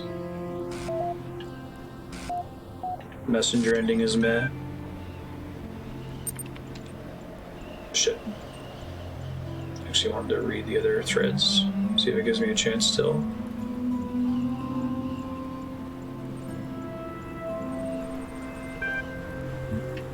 Terminate process. Yuri will be excluded from the upload. That's cool. Cool thing to watch on YouTube. Yeah. I might do both of those. I mean, we got 40 minutes left here. I guess we didn't have extra threads. Okay. After you access the terminal, you'll be able to free the administrator and pick one of the 3 options. Convince the administrator to sacrifice himself for you. Stay behind and sacrifice yourself for the administrator. Stay just you and him. Oh, that's a fucking really cool choice. Okay. YouTube Road to Gehenna admin ending. The first 3 videos should be each of the endings. Awesome. I think I would sacrifice myself. So we'll go with that. Well, maybe we could just watch all of them, and maybe I can probably watch the messenger ending too. Cool. Thanks, guys, for being understanding. I feel bad. It sounds really cool, and I'd like to do it, but I think I watched other people do the braid stars for the same reason. Yeah.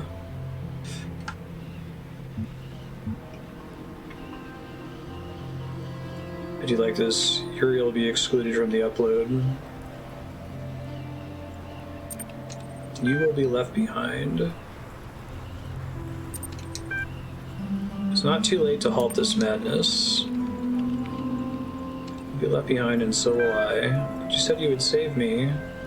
Oh god, I feel so bad now. Aww. Aww. We gotta watch the YouTube video. Final request. During your time in Gehenna, you have learned some things about me that are not public knowledge, which I would like to keep that way. I don't know what kind of world you're escaping to, but if there's such a thing as memory in this world, I'd like the memory of me to be a positive one. What would you have me do? Wipe your memory. Doctor the history books. I will do what I can. It's a way to make it a little bit nicer.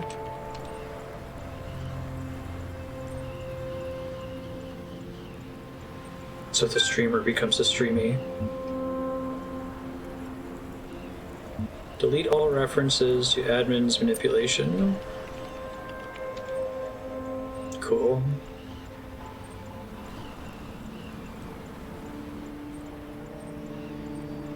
Okay, sweet. Thanks, Prep.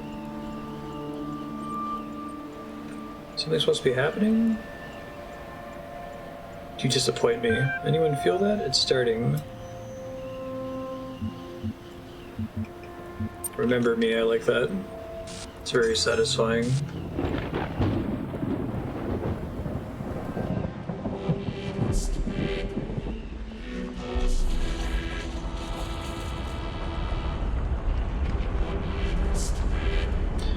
Yeah, the choice of hang out with the administrator or sacrifice yourself with the administrator, those are both really cool. I don't know why you would be a dick and make the administrator sacrifice himself for you, but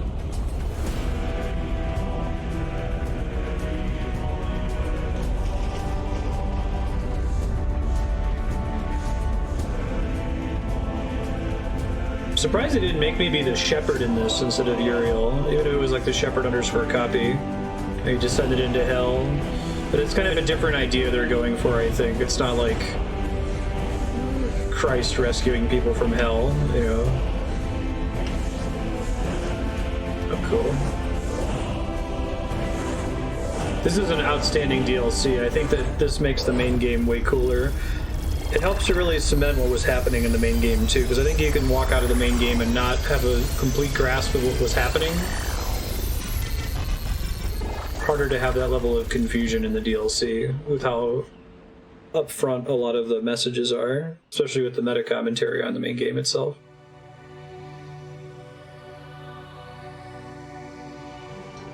Yeah, that's fine, Rob. Thanks.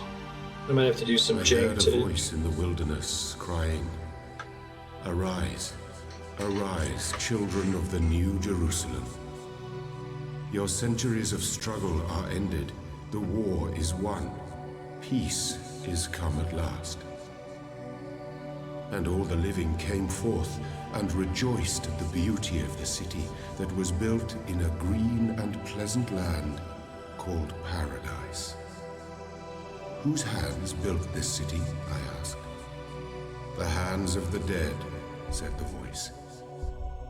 And where are they that we may thank them for their gift? Now the voice was silent, and I knew. Though their deeds endure, the dead are gone. Perfect, thanks, Prop.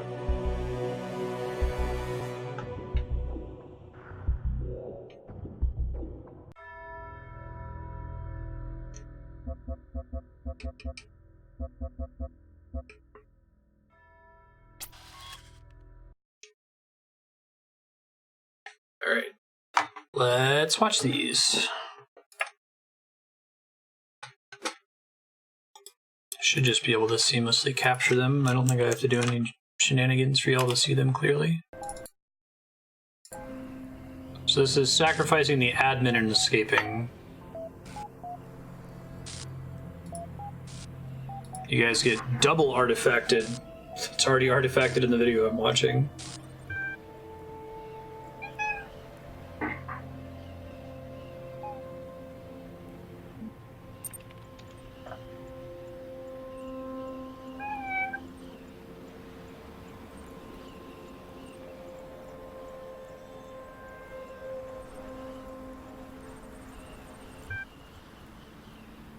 Shell program admin will be excluded from the upload. Your copy will be excluded from the upload. If you stay behind, you can sacrifice the bandwidth to send me through. If I stay behind, I can sacrifice the bandwidth to send me through. We deserve one another. I kind of like the idea of them working together, hanging out in Gehenna.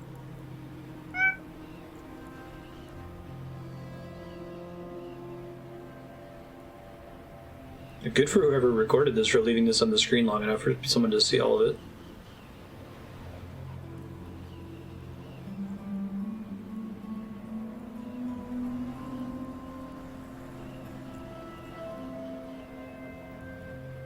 It's a bit much. Here we go. If you stay behind, you can sacrifice enough bandwidth to send me through. Means I'm spared whatever trickery you have in store that I am quite ready to accept. Interesting. The admin seems fine with that.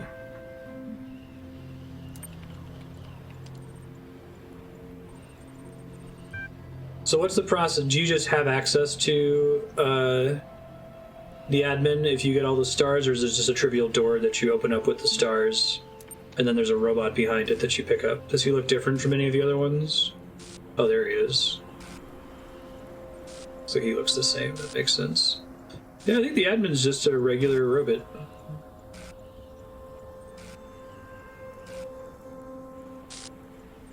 I like that. I was wondering all along if it was going to turn out it was something special, like Elohim subroutine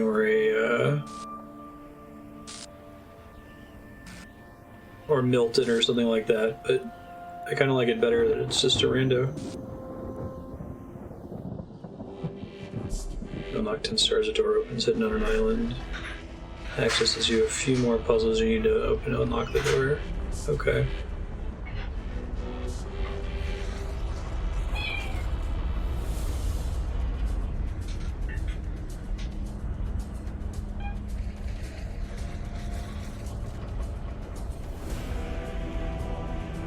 Guessing this is probably the same each time, right? I'll get warped up.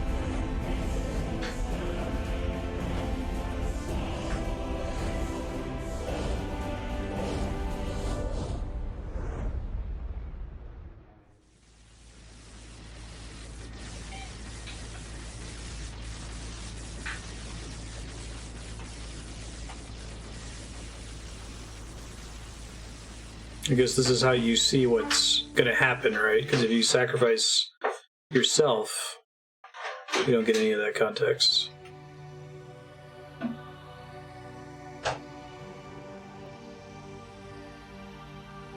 In a dream, I heard the voice of my friend. Following it, I came upon a golden city in the green and pleasant lands of paradise. I asked, "Where is my friend? For I hear the echo of his voice, but I cannot see him." And the people said, "He is everywhere and nowhere. His bones are the bones of the city. His blood is the blood in our veins. For that is how cities are built. Not of brick and mortar, nor of love and hope. Cities are built of sacrifice." Cool. Sacrifice yourself and admin leaves. I think I'm going to save that one for last because that's the choice I would have made if I had done the stars. So we'll watch the other ones here. Let's do yourself and admin remains.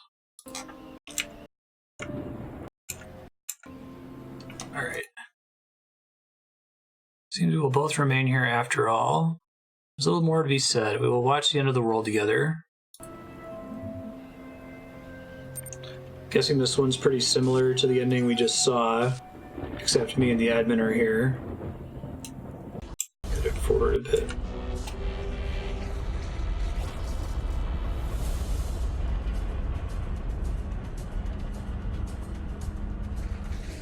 It's cool that there's so many endings, though. I think they can line up with what the player wants to do.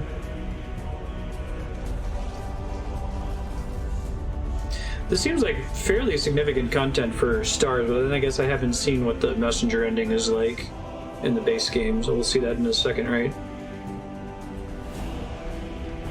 So the main game endings video shows the go through Elohim's gate and the messenger, and then it shows the one we already saw.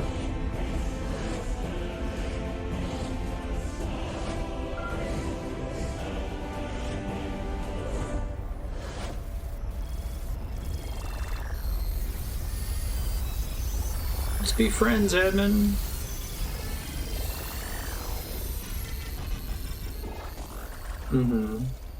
No, it's pretty significant with the relationship you've built with admin and all the other robots here.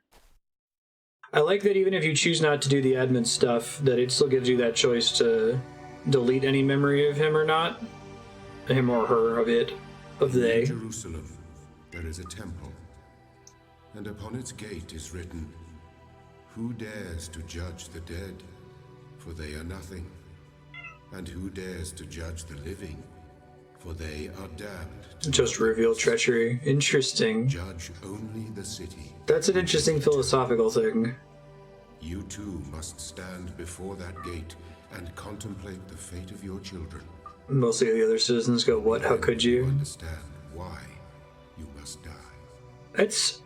For the city grows only through sacrifice, and each man kills the thing he loves.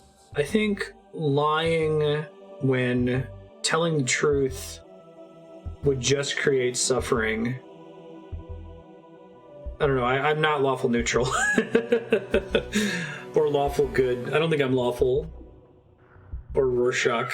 I think that it can be correct to lie if no good would come from telling the truth. If that makes sense.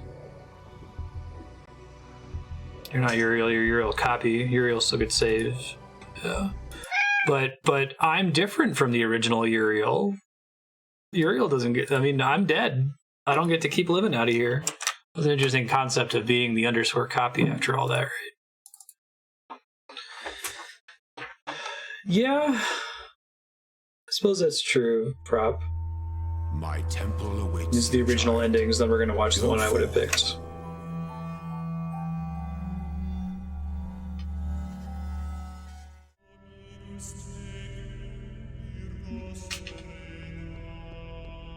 I guess if you're the sole arbiter of that, that's one thing, but like in this case, the admin has specifically requested you not to tell the other people, because what, even just like hypothetically, what good could they make of knowing that they were betrayed?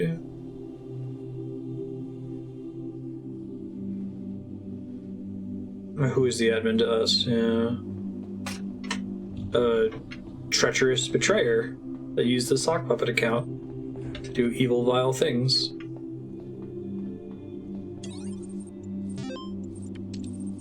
treachery is worth preserving as well. It's an interesting way to think about it. Change my mind. Achievement unlocked. Rejoice, my child, as you leave this world behind. For all that you accomplished shall be passed on to your generations. Yeah, because your generations will be stuck in this world forever. Remembered as the beloved servant of Elohim. Independence check failed. Death shall have no dominion over you. I think if you see this ending, it makes the main game's ending make more sense, right? I have a feeling that they intended for you to do this first and then go to the tower. Increasing version number, erasing memory banks. Fucking wonderful. I like this. This is cool in the context of the true ending. Awesome. Well, the true ending. You get to see the box art ending.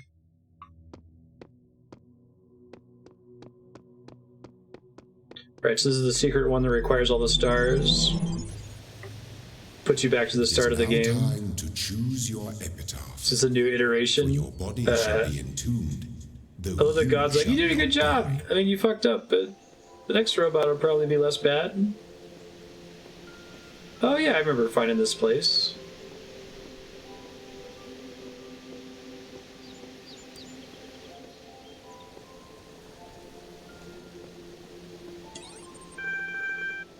Choose how you be remembered. So when I found this place and I saw something on the wall that was someone that got this ending, turns out epitaph means you're dead. It is written that there is no greater love than to lay down your life for another. Oh, I wonder if this is like Nier, and you actually have to have had a friend on your list do this in order to get an ally to help you. Probably not. They shall strive for greatness. See, I think this game is almost perfect, but if there's one thing I wish they would have played up more, it was the whole Dark Souls asymmetrical multiplayer hint system to help out other players. Like, I think Nier Automata did the best job I've seen of any game that's attempted something like that. This game was a really cool concept, but you only ever got like 2 hints or something like that. And by the time you're able to unlock the hints, you're already like probably pretty good at the game if you got this far. You can get hints without any friends playing it. I see. Even if it's just another player, I wonder like if you played this game within minutes of launch, if there were other like NPC robots that would assist you. I wonder the same thing for the end of Nier Automata, or some people had to beat it legit first. It's 3 total hints from the Messenger Islands. Sacrifice yourself and admin leaves. All right, last one.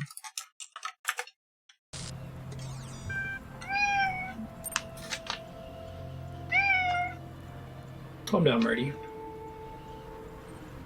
Oh, I should maximize the screen, sorry. Hello.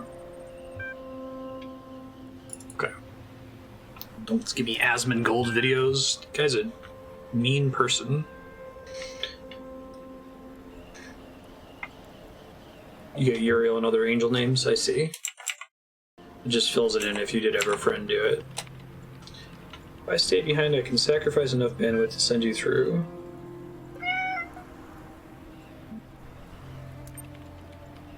I think that would be appropriate.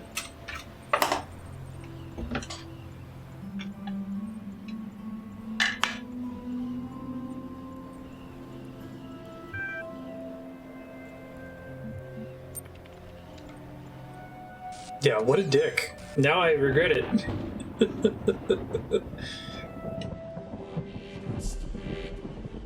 That's reasonable. I like how none of the endings, even the one where you transcend, confirms exactly what happens. Like, I'd rather it be left to my imagination. Just the idea of the choice to me is more interesting than what actually happened, and I kind of wish more games would do the Sopranos thing and just cut to black, you know? Like, I really don't need to know. If you let me imagine it, then it could be many things.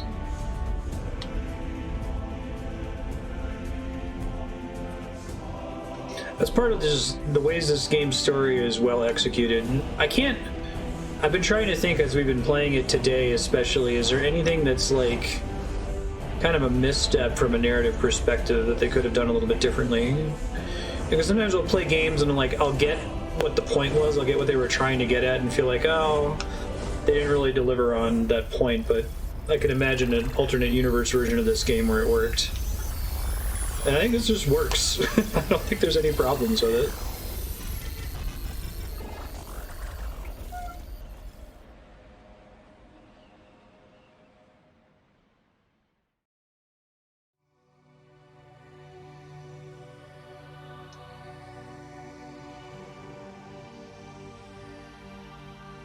In a vision, I saw a prophet, and he said, "There is no heaven, and there is no hell.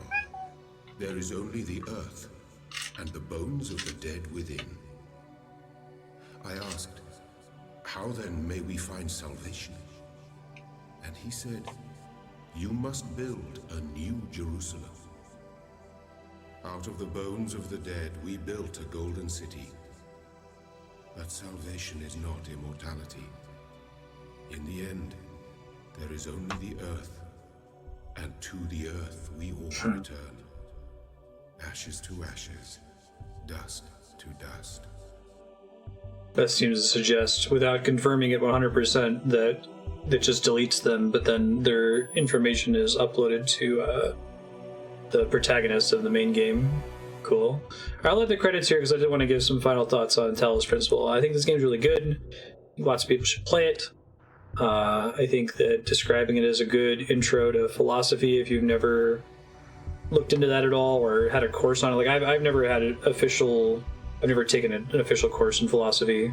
That's not true. I actually had a gifted teacher in 3rd grade that did like 3 years of logic and philosophy.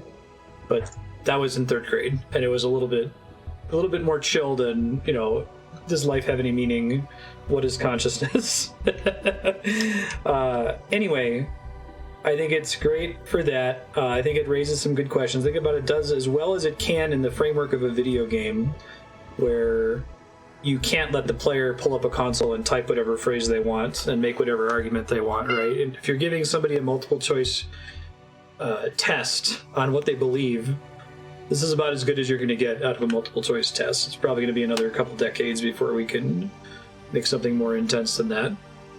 I could maybe envision something where it takes advantage of that asymmetrical multiplayer Dark Souls journey thing to like pitch you against another player, so that sometimes when you're interacting with the console you're talking with another human being and you can't really tell.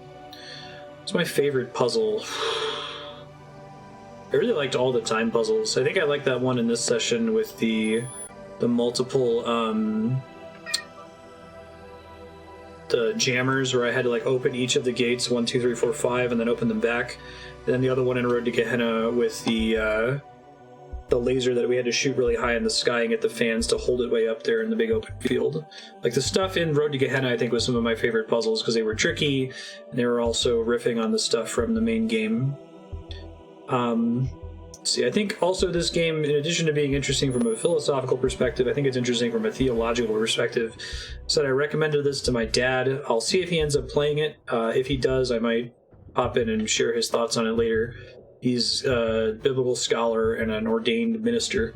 So I'm wondering, as someone that has a very different opinion, a very different approach to theology than my dad, if he will still get value out of it, because I get value out of it as like this secular humanist, nihilist, create your own meaning. I played it and I enjoyed it and I got frisson from it. And I wonder, as a very Christian person, as a very religious person, if he will get a different meaning, because I think it's there. I think if you want it, if you're looking for it, you can get it. And I think that's true even if you reject the go through the gate of Elohim ending. Like, I think that even if you are traditionally Christian or traditionally religious, that you can see some value in this game of the storyline of ascending the tower, even though you're explicitly told not to do that. Anyway, very cool game. Thank you to everybody who helped get it onto the spreadsheet and helped to vote for it. I've heard that the Talos Principle 2 is coming out. They've got big britches to fill. At this point, I mean, I can imagine a couple ways, a couple directions they could take that don't require you to have played and groked this game. But if they did it as a direct sequel, I don't think that would be a big deal. I guess it might hurt their bottom line because people might suggest don't buy this or play this until you play this $40 game on Steam. Nope, go away. I'm good. Doesn't actually seem to make any comments on whether faith religion itself is appropriate or inappropriate. Yeah, and it's able to discuss religion in a reverence, in a simultaneously skeptical and reverent way. So as someone who's not religious, I got a lot of value out of it and enjoyed it. And I'm, like I said, I'm interested to see if people of many varying backgrounds would enjoy it the same way. I kind of got the sense that a lot of the text in the lore towards the end of the game especially had a somewhat a-religious bent to it. There were a couple lore items and messages that suggested maybe a couple of the folks on the devs team felt a little bit differently. But yeah, I guess if you've played this before and you are religious, I might have to ask Nodovan, for example, or Polar Brewski, get their feedback if they got a completely different take on it, because I think it might work for everybody. Thanks, folks. We will be back in a few minutes. First I'll stop the recording. Thanks, folks, for watching on YouTube.